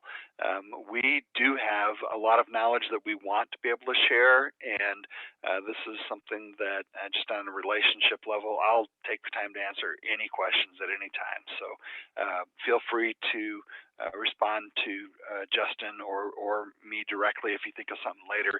Again, apologies. Sometimes training, and in particular boot camp training, can really be drinking from a fire hose. It sucks. I get that. I know. And that's why I've tried to be careful about documenting where you can find additional resources when questions come up in the future. It'll happen. I guarantee it. And additionally, you can learn a lot from your peers, not just Justin and I, but from the folks that are wearing the same boots you are, but in another community. So yeah, any questions anytime, I'll be happy to answer. Thanks, Joe. Appreciate it.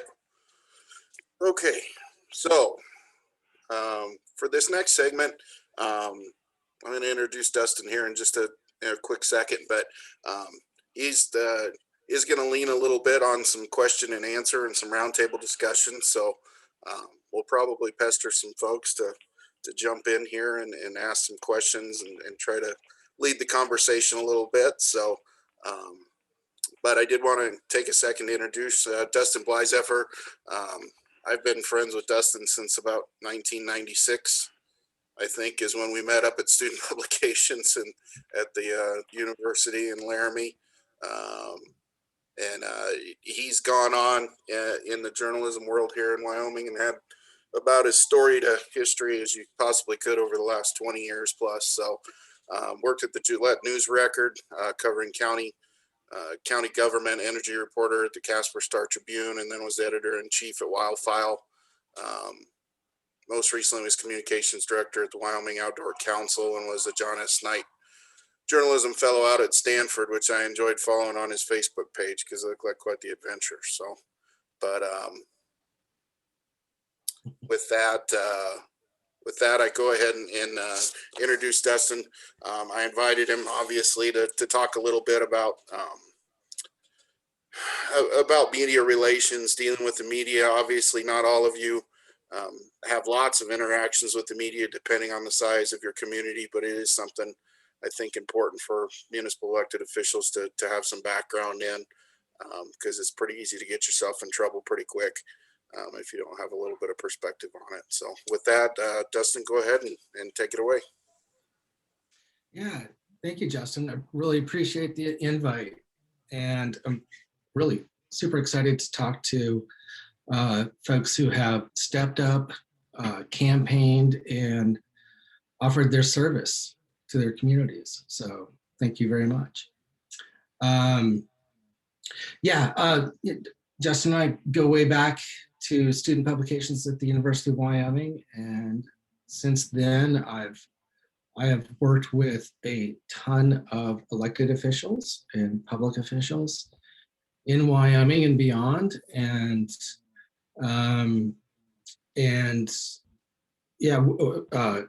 the title of my talk is Working with the Media.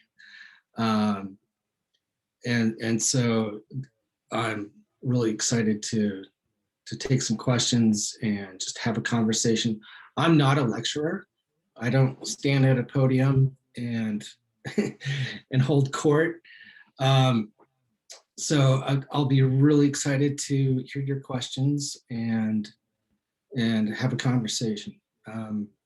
And Justin, would it be appropriate for just a quick round of introductions?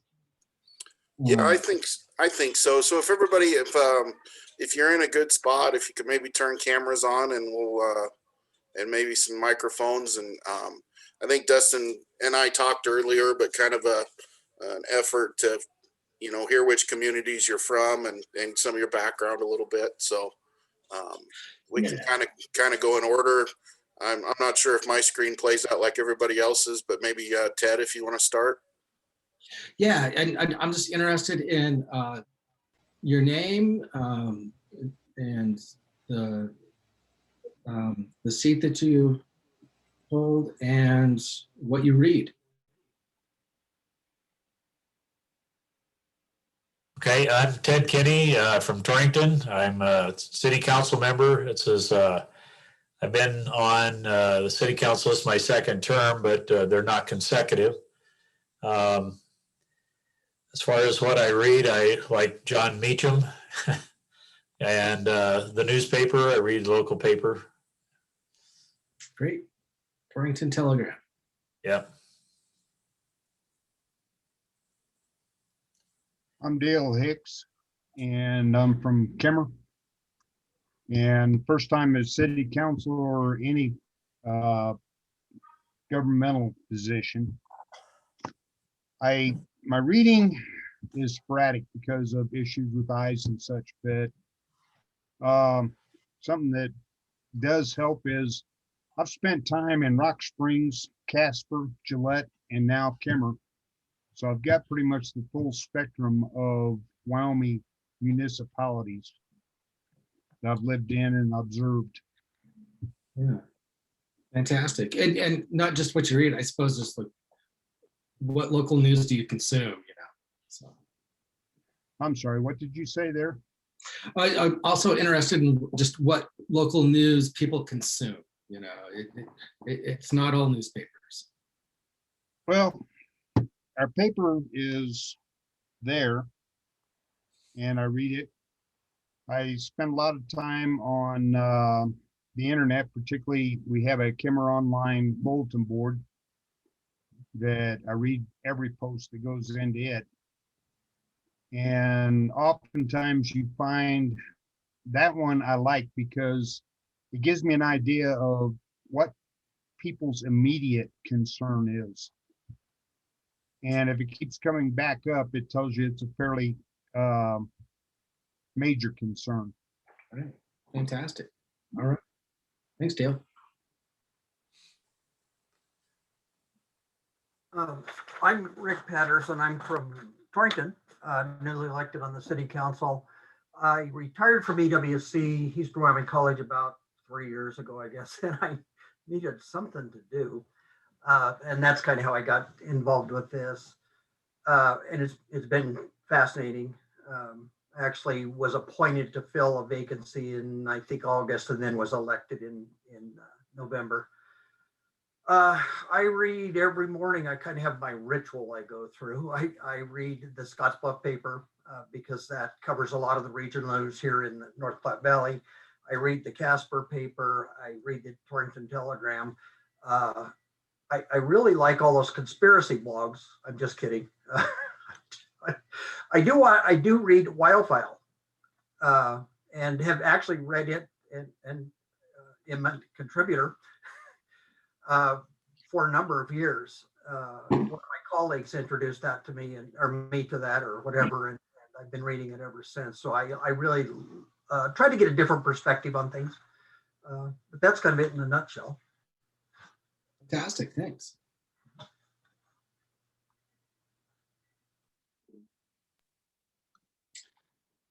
We have Eric Scott.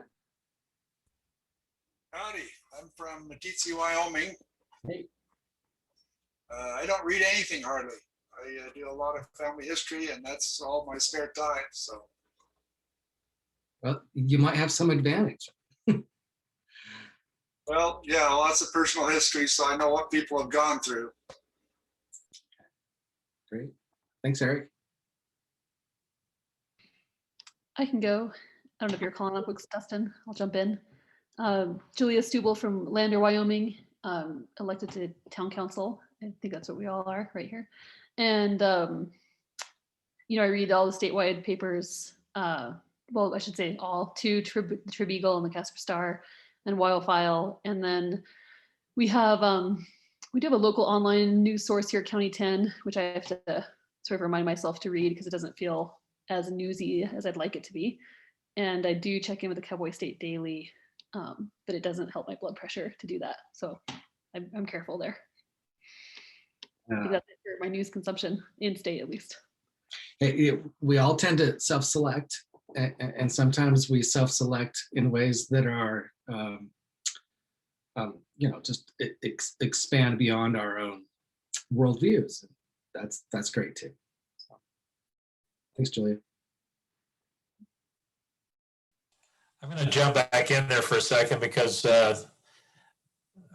Rick Patterson there reminded me that the WAM file has been a good source of information.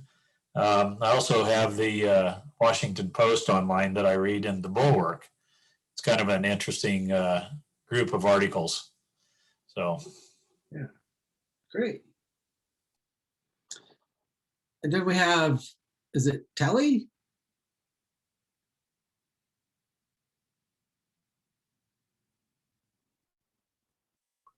Are you referring to me, T. Ellis? Yeah, sorry about it. My apologies. No problem. It's Taylor Ellis. I am newly elected councilman to the town of Star Valley Ranch. Retired as the associate dean of the second largest professionally accredited business school in the world. In terms of media, I pay print media, Star Valley Independent, Jackson Hole Daily, the Jackson Hole newspaper. News programs on TV is the Idaho Falls news station. And on the internet, I love to take a look at how MSNBC, Fox, and CNN all treat the same things differently. Right. Yep, that's a good practice. Well, thank you. Who else do we have? There's Sherry. Hi, I'm city councilwoman for City of Green River, and what else I can say? I read Sweetwater Now, Y04, the local, but like I guess Dale was mentioning, the Fox News, just getting in MSNBC just to get the highlights, and our local station as well when I have time. I think most of us don't have time. Yeah. So yeah, the highlights, and that's it. Yeah, there are more sources than I can consume, so I have to prioritize. So, thank you, Sherry. And we have Kate.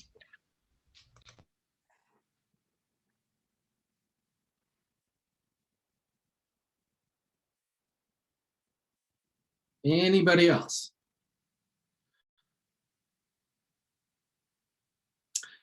Okay. Well, hey, that's a great introduction. Thank you. It's great to be here with you. And I know that the subject of media can be complicated, sometimes divisive. It doesn't have to be. But as an elected official, being aware and wise about working with media is really essential. And I will attempt to share, I put together a few slides, just as really kind of talking points. Like I said, I'm not going to lecture you all, but I'll put up some slides here in just a second. But maybe I want to begin with saying that some of the best elected officials that I've worked with in my career have kind of understood that they can speak freely about their own perspectives and their own roles, while also kind of appreciating and respecting the perspectives and of their colleagues, of their elected colleagues, and just kind of the role of the greater governing body that you're a part of. I guess my overriding message before I begin here is that the media is an essential part of democracy. And the media is there to serve the same constituents that you serve. And in general, if you take nothing else away from this, just remember that members of the media are people too, and just be generous and open, and that'll get you a long way. And always remember, when you're speaking with a reporter, you're basically speaking to your constituents. If things are working properly. With that, I think I might throw up my screen here. Let me try this.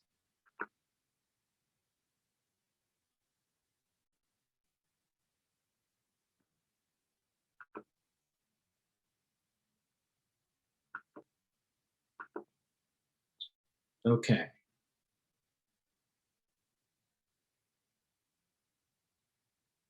Are we seeing slides, or it says it's loading? Okay. Okay. Are y'all still with me? Okay. All right. Well, first and foremost, I just really want to implore you all to follow your local news and get to know your local reporters. Whether that's local television, radio, the newspaper in town, and nowadays there's quite a few online news organizations. Get familiar with those and read them on a regular basis. And I think it's really helpful to get to know reporters. Maybe even stop into the newspaper and introduce yourself to the editor. You will see reporters show up to your meetings, the public meetings, and introduce yourself to them. Get to know them, because they will be asking you questions. And kind of at this point, I'm also kind of curious if people have questions about different types of news organizations, like the difference between, say, County 17, or in Lander, it's County 10. We have Oil City News in Casper, along with the Casper Star Tribune. And they're all part of the media landscape. But there are some distinct differences. Of course, when it comes to some radio and things, people self-select.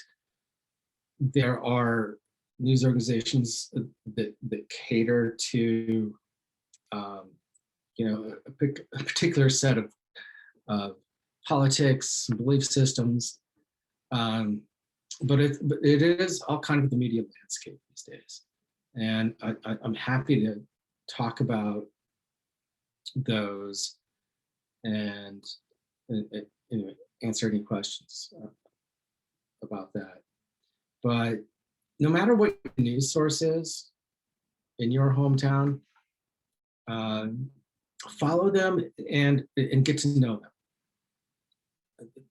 them. That's kind of step one. But most importantly, I think a lot of what I really like to chat about is kind of the rules of engagement, so that you can be effective and avoid avoid any problems.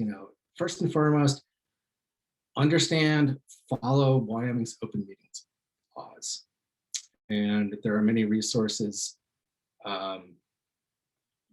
where you can get those, and read them. If you have questions, folks like Justin can answer those questions. I can as well.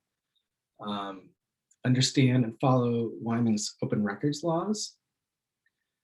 All the same advice applies there. And just understand that these are tools of democracy. They're not there to put you on the spot.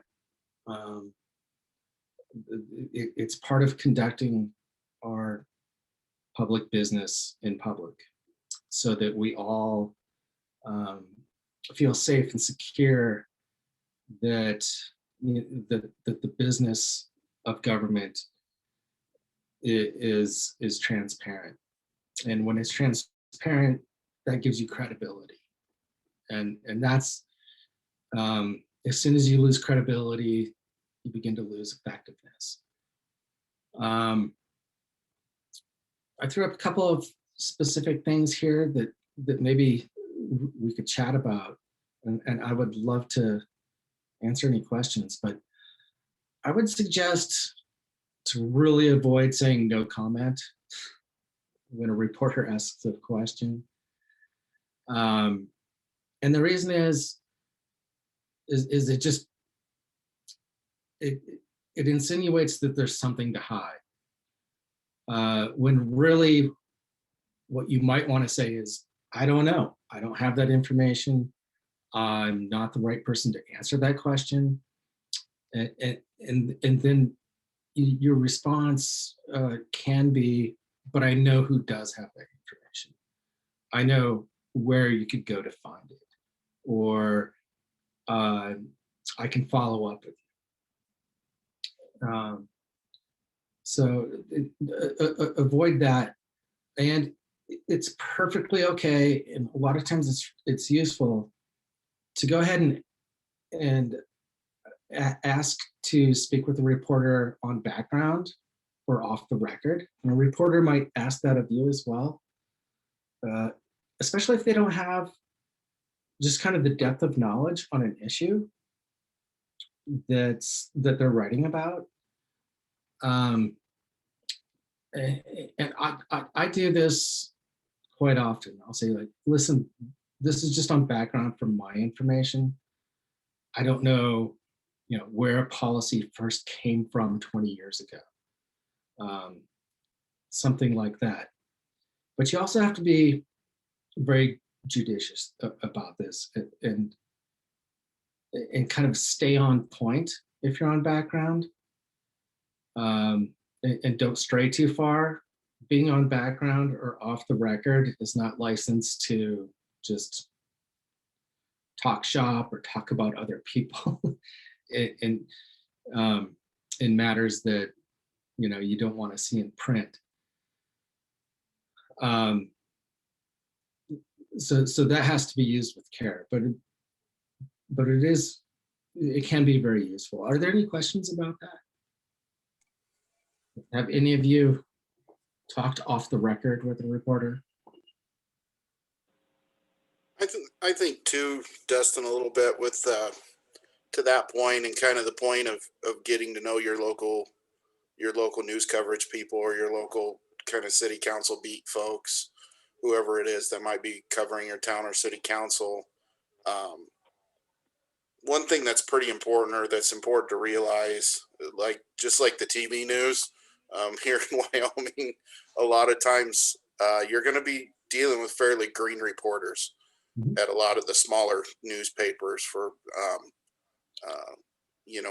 and some of that's just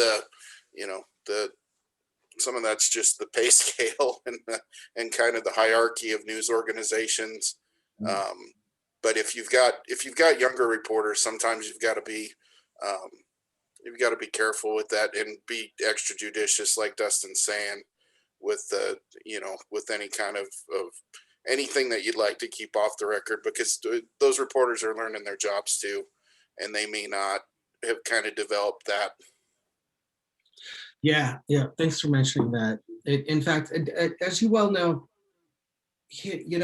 among our local newsrooms around the state, and television, radio, the whole spectrum, we have reporters who have been around for decades, and they know everything, and they've been at it for a long time.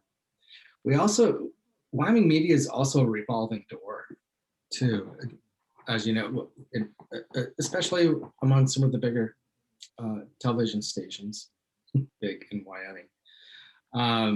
They just kind of cycle through every 18 months, and then they parachute in, they do their work, they do a lot of great work, but then they're gone. And so a reporter takes their spot and then starts asking you the same questions. And sometimes, and I have seen a lot of my sources train reporters over and over and over again on ongoing issues and narratives in the state. And that just takes some patience and some understanding. Yeah, and especially the TV reporters. I've had several conversations with different TV reporters, like Channel 5 here in Cheyenne, most specifically, in different organization things that I've been involved with. And most of them, it might be their first job out of school. They're generally on a 24-month contract, is kind of what I've, most of them have shared with me. And especially with TV reporters, they market hop. If they intend to make it a career, for the most part, the next place you'll see them is Cedar Rapids, Iowa, or Grand Rapids, Michigan. Like they make their way up through the stations, and like I say, they work in pretty small. Their careers kind of split up in little tour, like Dustin's saying, 12 or 16 or 18 months or a couple years at the most, and then they're on to the next stop. So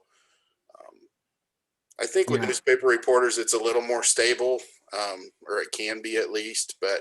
And at the bigger papers, I think we tend to have more established coverage people, especially for state capital and those kinds of things. But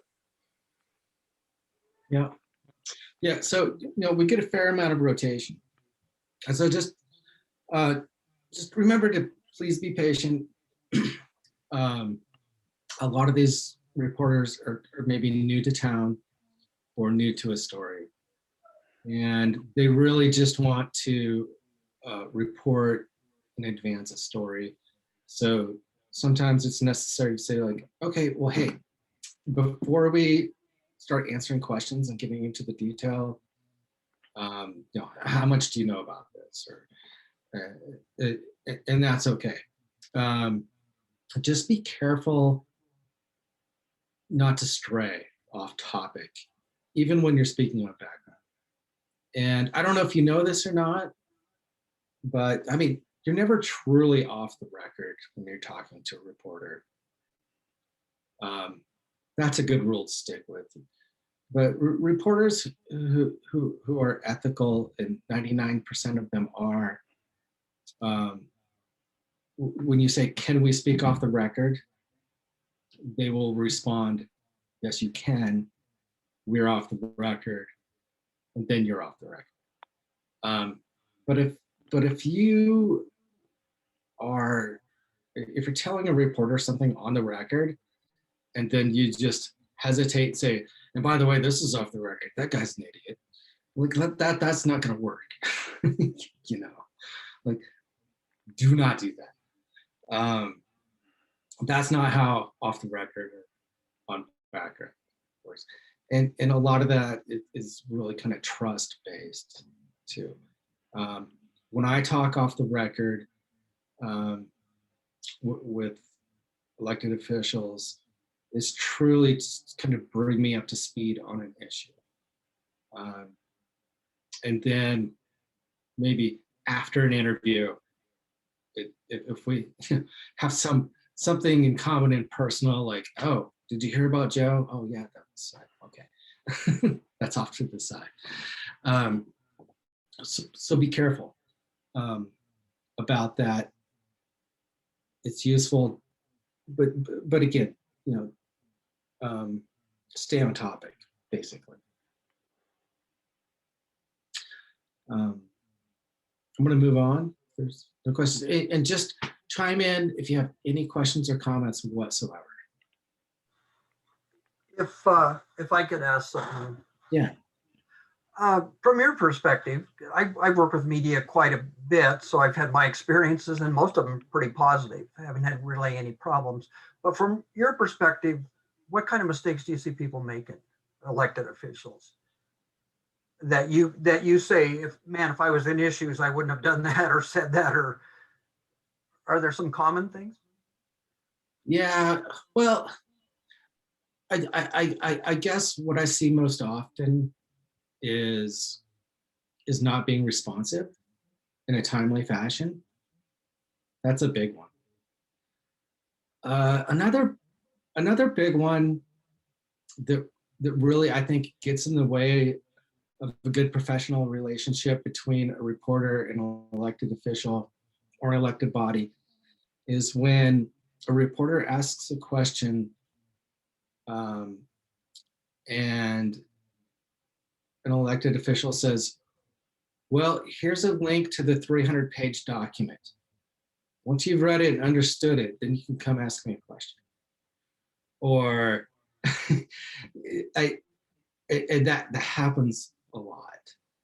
And so it just takes a little bit of understanding and grace to know that a reporter is working on a deadline. They're filing 5 stories a week or more. I mean, you don't know, they're not going to read that 300-page document that you've been immersed in and are making decisions about.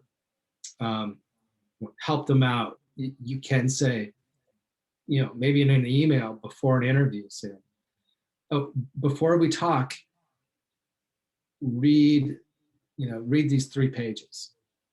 And I highlighted something like, this is kind of the essence of what you're asking about. Those 2 things, just not being responsive in a timely manner, and sometimes just doing a document dump or just assuming that the reporter is, focused, 5 days a week on what your issue is, when really, I mean, a reporter's, covering the city council, high school sports, a weather story in Wyoming. There's always a weather story. You name it. So just offer some grace.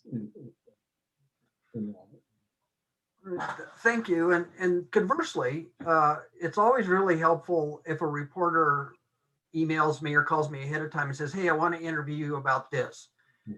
And that way I can do my homework and, be more informative, be more helpful, dig out facts and figures and things like that would be useful for both of us to get out accurately. So that always helps too, as opposed to somebody just catching on the street corner and asking you about something and, Yeah, yep, that's an excellent point. And you can initiate that too.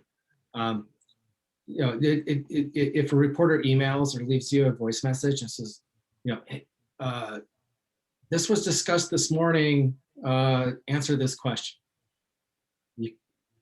You can email them back with, okay, but first, tell me exactly what you wanted, or give me a better idea, just some more focus.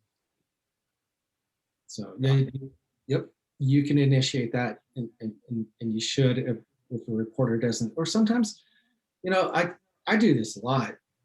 Is I always try to email the source that I want to interview, and I kind of give them a synopsis, sometimes a link to some other story from months ago or something, and I say, I think this issue is about this, and therefore I have these questions.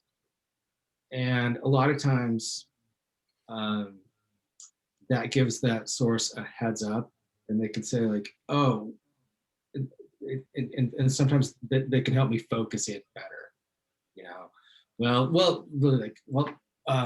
That section was struck and amended, and but that's no longer on the table. What we're doing now is this. So that sort of preparation and just kind of openness. It's not about just saving time, but just kind of just helping focus and give the reporter, relevant information. And sometimes I'm sure you've all been asked questions that are maybe off point, or just not well informed. And so just be gracious with that, And if you have the opportunity to provide a little bit of information ahead of an interview, do that. I think too, Richard, that kind of goes back to Dustin's point about, meeting those folks, especially as a new council person. If you see a press person that's there to cover your council meetings, if you introduce yourself and kind of build that rapport a little bit. The press and elected officials, I mean, it's the press's job to speak truth to power. So it's this kind of weird dance, right? But there can be professional respect that goes both ways between reporters and the officials that they cover. And when you build some of that, and it's not unlike whereas Dustin is mainly done, more civic and government reporting and those kinds of things. I splintered off and did sports reporting early on in my career, obviously in a different life, sort of, but it wasn't that much different there, especially when you covered, say, pro athletes. As the reporter, they had a lot of the same reservations, ironically, that government officials do for reporters, because especially if they've been around for very long, they've had a reporter that sort of did them wrong, or that they at least perceived had done them wrong, so it took a while to build rapport with those particular individuals and kind of earn their trust and do the things you say you're going to do, and play it straight when you get quotes from them and stuff. Don't put things out of context. Do your best to be representative of the things they say, and like I say, just shoot straight. But once I got to that point with those particular individuals, it was great, because I could ask them questions. They would actually offer things occasionally to where, things I wasn't even really kind of clued into. And again, I'm talking about something that's pretty trivial when it came to professional sports, but it really is the same dance when it comes to covering any level of government, whether it's town council all the way up to state legislature.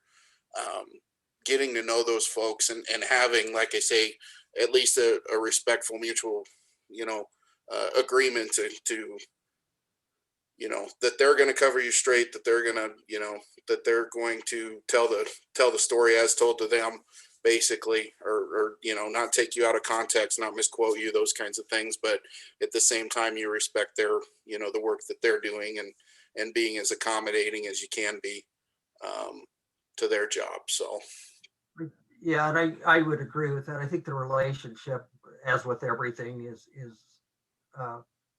crucial. I had an example of a reporter that could have really put it to me and didn't. This was a few years ago. I was an administrator at the college, and I got a call in Torrington, and I got a call from Douglas from the budget, and they wanted to know if I had a comment about our instructor that was in jail in Platte County. Well, I was in the hospital with my wife, who had just finished the surgery. I didn't know about it. I hadn't heard a thing, and I told them that. I told them the situation, and they said, "Oh, okay." And we went through the proper channels, and we were able to address that. But man, that relationship is everything. So. Yep, it is, and it takes time. Sometimes it doesn't take a lot of time to figure out. And I would really encourage folks to be responsive to any news organization that reaches out to you. Local television news, like they do some things that newsprint just can't do, like with a visual and live. And newspapers can dive in a little deeper. Radio reaches people in their cars and can just really fill people in on their way to work, or on their way back from work, or on the road. But I would encourage you to be responsive to any news organization that reaches out. And over time, I mean, you'll find that some news organizations or some reporters just do a better job of following a beat, or following the work that your body does. And and so you can kind of figure out sometimes what, what's a good anecdote or a good story for the television audience versus the print newspaper. Something a print newspaper can really dig into or otherwise. But yeah, I wouldn't.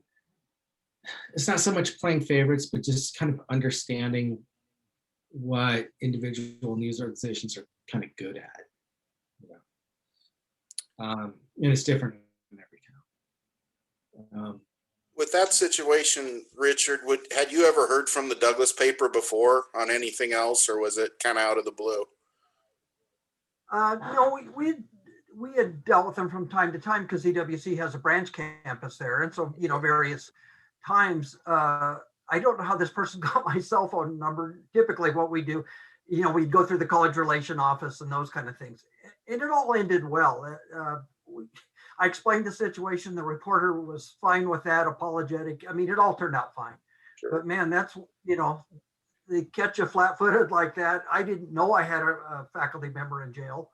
I later found out all the details and so on and so forth. But it was just, I just use that as an illustration to how sometimes.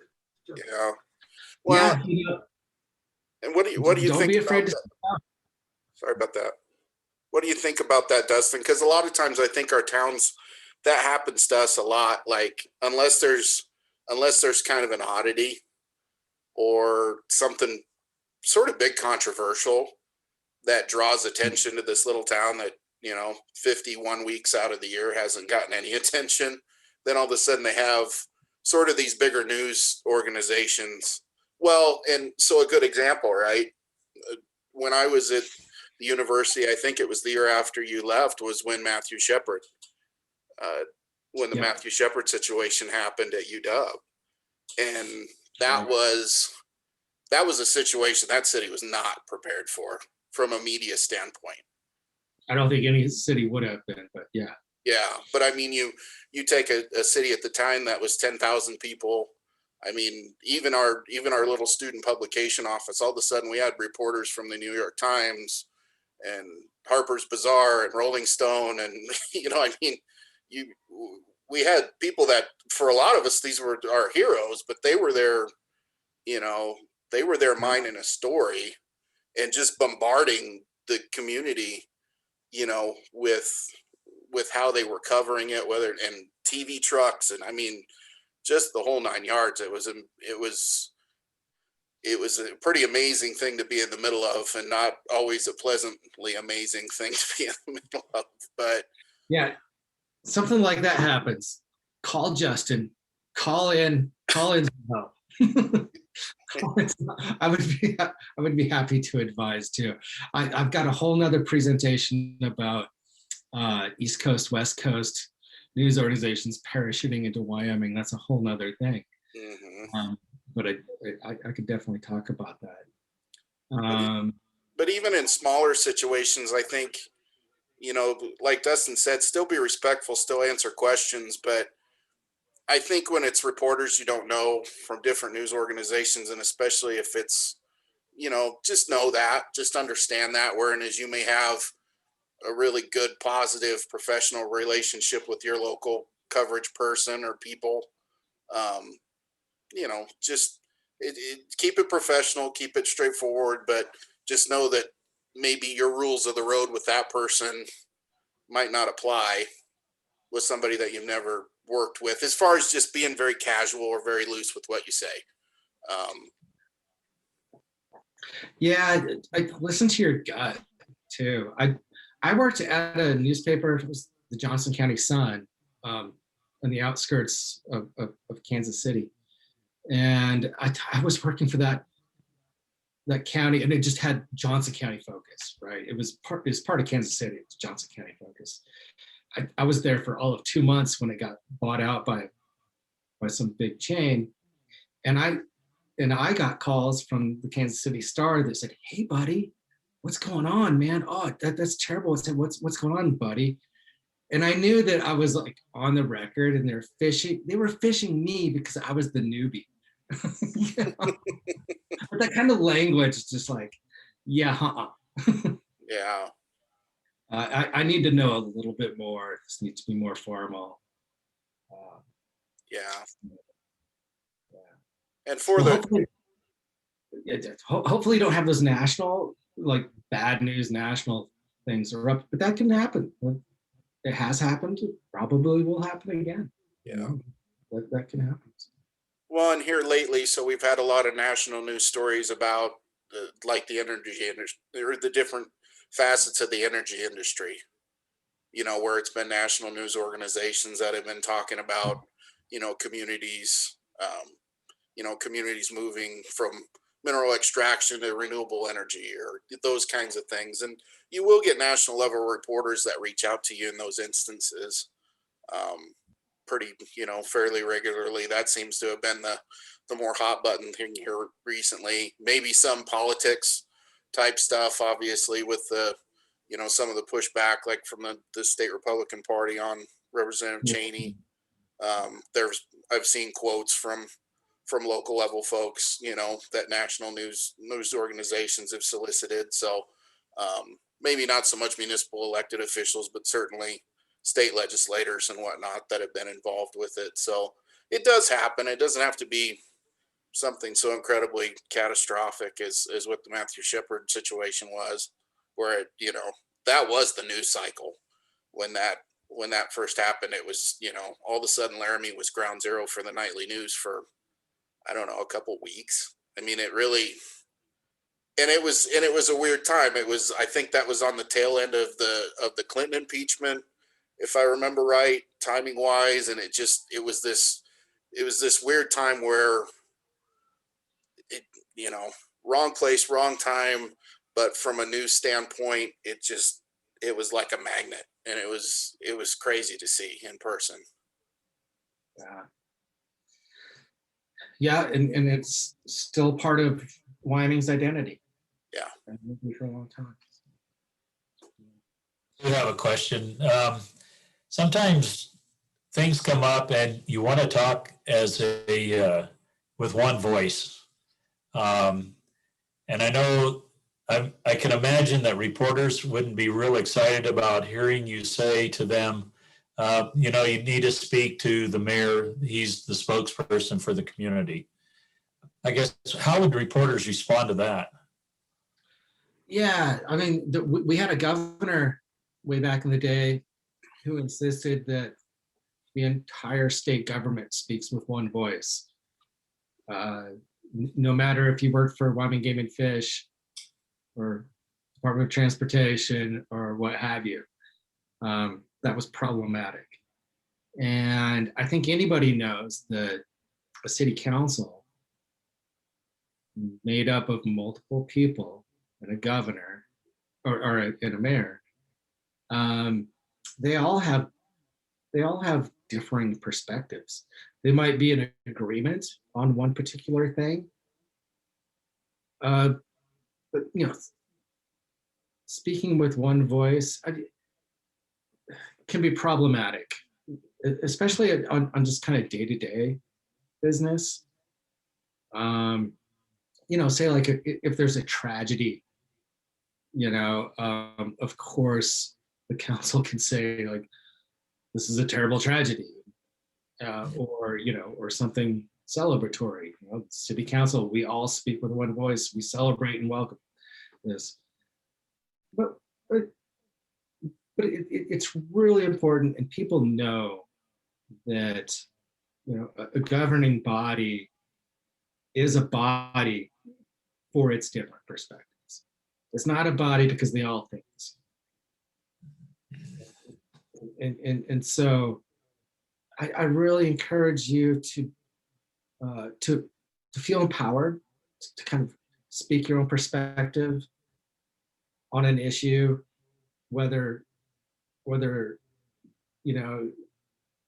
it's the perspective that carries the policy or not, but just do so in a way that's respectful of your colleagues and the body itself.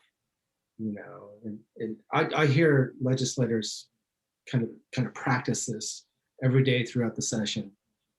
You know, that they're really good at talking about, you know, we believe Wyoming is, you know, a good place to do business. But I feel this way about economic development in Wyoming Business Council or something. Don't lose yourself in that, you know, one voice kind of idea. I don't buy it. I don't think a lot of other people buy it. You know. I think the We've one, been pretty lucky here in Torrington. We haven't really had that, but I was just curious because you hear sometimes that people will, rather than speak their mind, they'll step back and say, well, you know, you need to talk to the mayor, or you need to talk to whoever, you know, is leading whatever it is, whatever group you're leading. And that's okay too. It's okay if you're a council member and on some particular policy or story, if you just don't feel comfortable speaking about it, that's okay. Just say so. And say, well, you know, John and Michelle, you know, I think they have more to say about that. I'm going to sit this one out. That's okay. And you can do that judiciously. Okay. Just kind of be upfront about that. If you have a mayor that says, you know, that is trying to hand down a mandate that if you talk to the media, this is what we say, nothing else. Well, you know, that's a problem. Thank you. No, thank you. I guess the one point I was going to kind of make, and Joe touched on that back under when we did roles and responsibilities too. The one time I would say that, because I think especially if you have sorry about that. I think if you have a situation where it's not necessarily contentious, but you have differing opinions on the council, you know, I think it's okay, you know, if a reporter's asking you questions as that process is going through, you're going through your readings or, you know, debating that issue. But as Joe said and kind of alluded to, once the council has spoke on something and you've gone through the process and it's been voted on, try not to use the press as a hammer to continue the fight. You know, if your council, if it was something really contentious and it was a 3-2 vote and it barely passed and you were on the opposite side of it, you know, of course, like our national politics are like this contentious blood sport thing where it's just, you know, grievance against the other side, and they never let anything die. But for the health of your councils and of in the governance of your communities, I think that's one important point that I would say. You know, it's good to have that difference of opinion, and I think that's healthy. That's democracy as you're leading up to something. But once something's been decided, once it's been voted on, and you move on, I would just really caution about trying to, you know, to keep that going or to perpetuate that, because I don't think it's healthy. But that's just a little bit of personal opinion, because I've seen that even in my short time with WAM where there was a disagreement, you know, there was official resolution, you know, through the process, but certain people just kept carrying it on. And then that's where you get councils that get so toxic that they're just not functional. And we've got a few of those. And unfortunately, sometimes the press is sort of a component in there because, you know, somebody's using it a little bit to get at their other council people. That is excellent advice, Justin. And I'm just telling you as a journalist, if there's a city council member who is intent on burning it down, I'm going to talk to him. I'm going to report it, because it just shows a level of strife and conflict on the council, and I'm going to report it. Yeah. Well, and that's the thing. That's your job as a reporter. You know, so it's this is more like the other side of the fence, trying to give good advice. I get what you're saying. I support it too, but just know, a journalist is going to do job too. And if somebody wants to burn it down, they'll get an audience. Yeah. And you know, so let's see. So yeah, mostly made these slides as just kind of talking points, but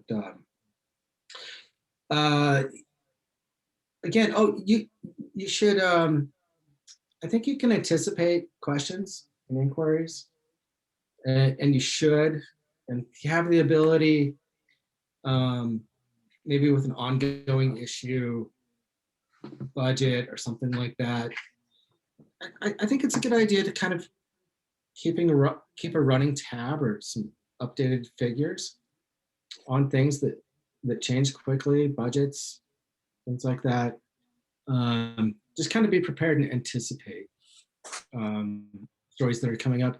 And I can tell you, if you're getting phone calls, and you're getting messages from your constituents, or getting comments in the coffee shop and questions, you can bet a reporter is going to be asking you the same question. So pay attention to those conversations. As usual, and really, those conversations that you have with your constituents should be the same. Well, they're not the same conversations you have with the reporter, but they're on the same topics. They're curious about the same things. And so when your constituents will clue you in, and eventually a reporter is going to ask. So that's a good way to kind of be prepared too.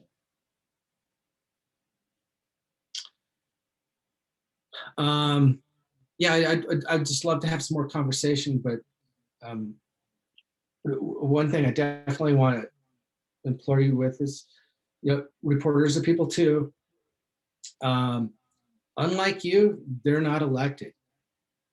And I interview and rely on a lot of people to learn about what's happening and to understand about life in Wyoming and decisions that are on the table and what they might mean.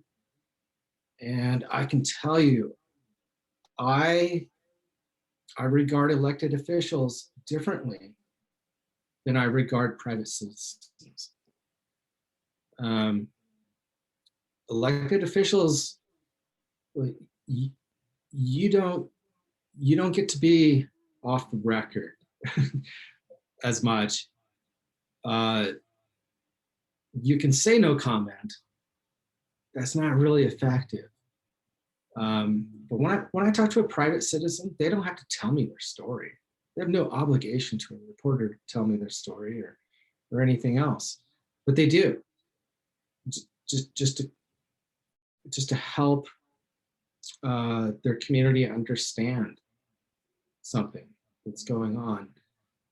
And a lot of times, you know, when reporters turn to an elected official for a comment or insight or, you know, something more official, there's an obligation there. It's not an enforceable obligation, but there really is an obligation. Like, you've been elected, you've been given an authority and a power that few have, that have implications on other people. And I regard elected officials differently in that way. Let's say, like, the second tier to that would be, you know, some government positions that are not elected that also have, you know, heavy bearing on people's lives and our lands and our business in Wyoming. So understand that. And reporters are people too. Elected officials are people too. And I appreciate that as well. Don't ever be afraid to say, I don't have the answer to that, or this is a bad time, or I need to get more informed about that, or I know somebody else who can answer these questions. And so it's really just about being forthright. There's a question, try to help that reporter, find the answer, and even if that's not you.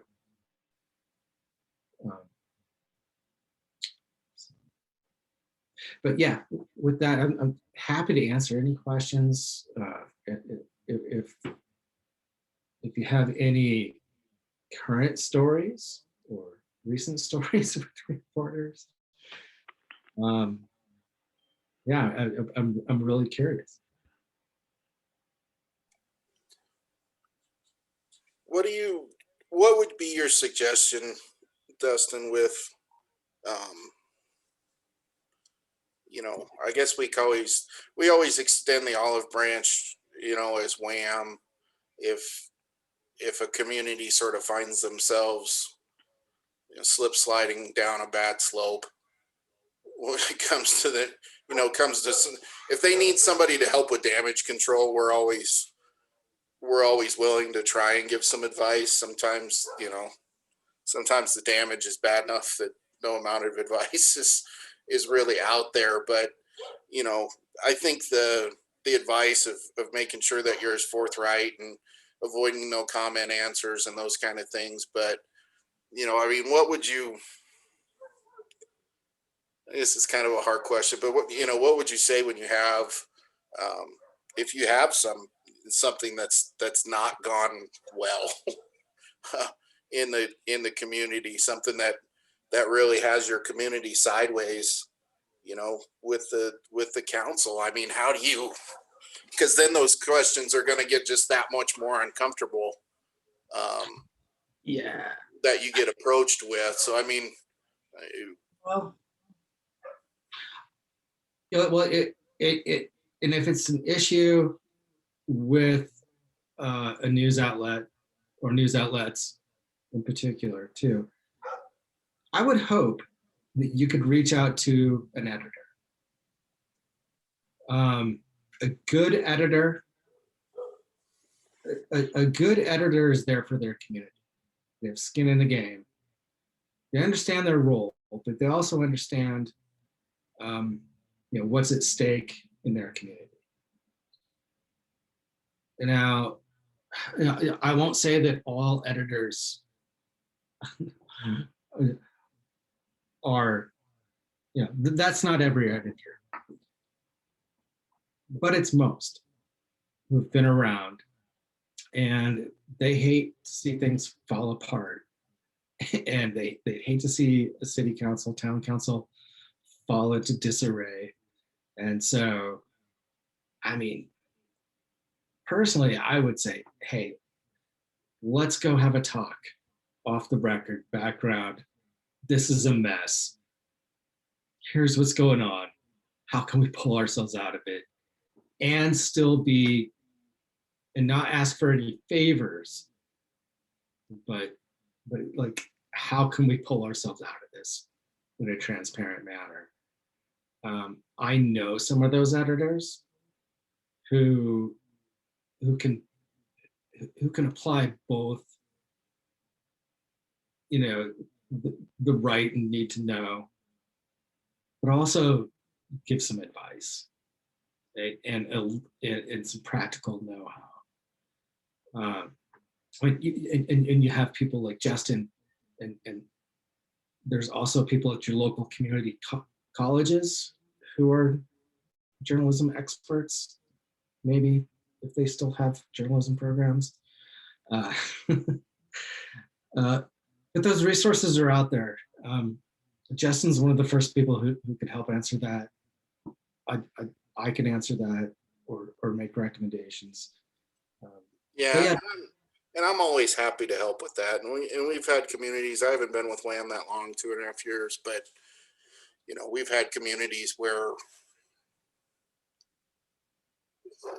and especially if legitimate mistakes were made, but not intentionally, that that happens. And I always, when I hear these things, because I get multiple calls a week from constituents, from residents of towns who somehow got on the internet and saw that there's a thing called the Wyoming Association of Municipalities, and they figure somehow that we have some sort of authority over the municipalities that are our members, which couldn't be further from the truth. We don't have any ability to enforce any rules whatsoever.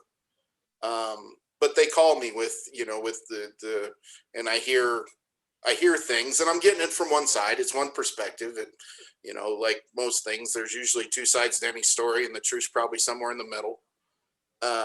But you get kind of the constituent perspective, and then usually the first thing I do when I get off one of those calls is I usually try to call the town clerk in those towns, and say, this is what I heard, what's going on? Can we be any help?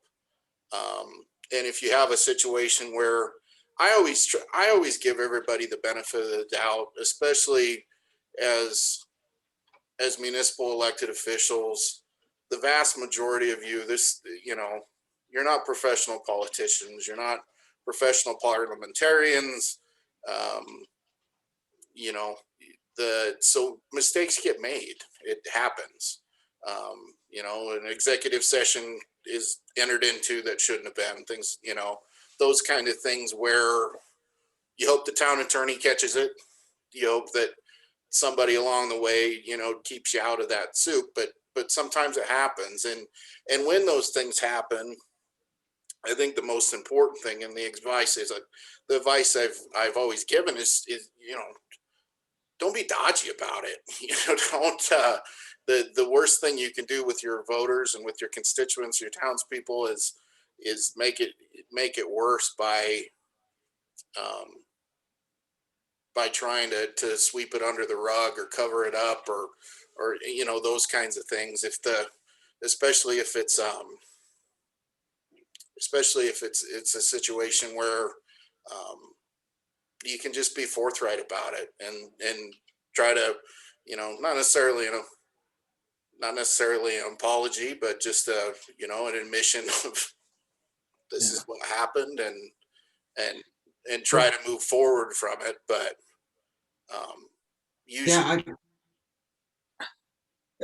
I would say, like, almost every week, when I have conversations with elected folks, sometimes the conversation will stray, or there's a comment that's not really on point. And sometimes I'll say, like, you know what? I'm only interested in what's going to move the story forward. But I can guarantee you, if it's a racist comment, if it's sexist, or anything like that, I'm going to nail you. So don't do that. Don't do that. I'm not going to let that fly with any elected official at any level, ever. So, but 90% of the time, that reporter, is writing one story out of 5 or 6 or more in a week, and they just want to advance the story. They want to stay on point. But know those boundaries.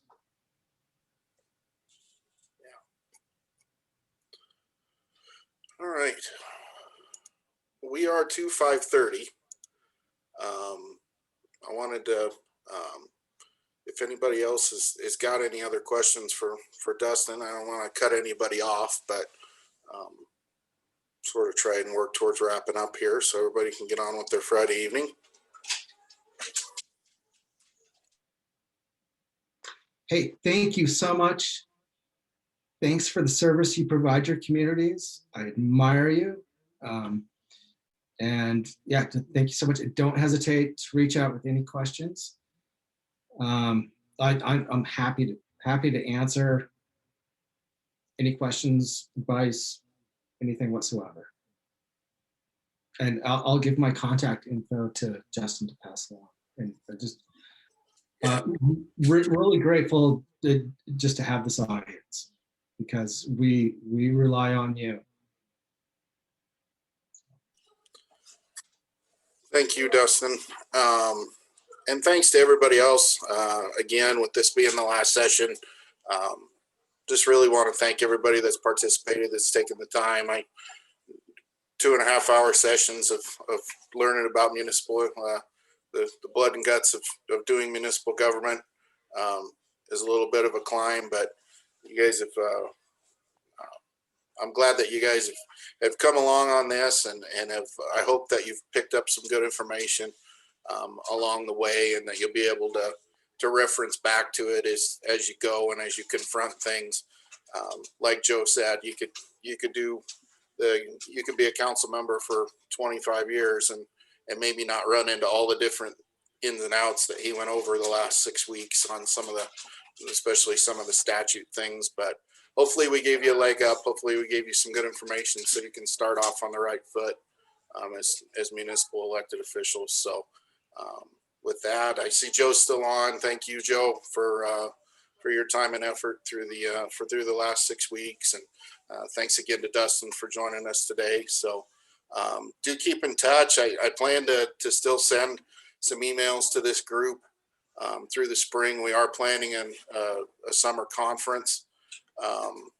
Obviously, there's a lot to be decided as far as what's going to go on with the public health situation and those things in the months between now and then. But we're hopeful that we'll be in a much better spot, that maybe we can do a best practices, socially distanced type conference, but something where we could get together. And I'd like for this group to, at that point, if we are able to get together, possibly, do a little reception or something, so more of us could meet face to face, because it'd be a pleasure to meet all of you in person. So, but with that, unless anybody else has got any other questions, I'll go ahead and sign off and let everybody get to their weekends, and just thank you again. Thank you. Thank you. You bet.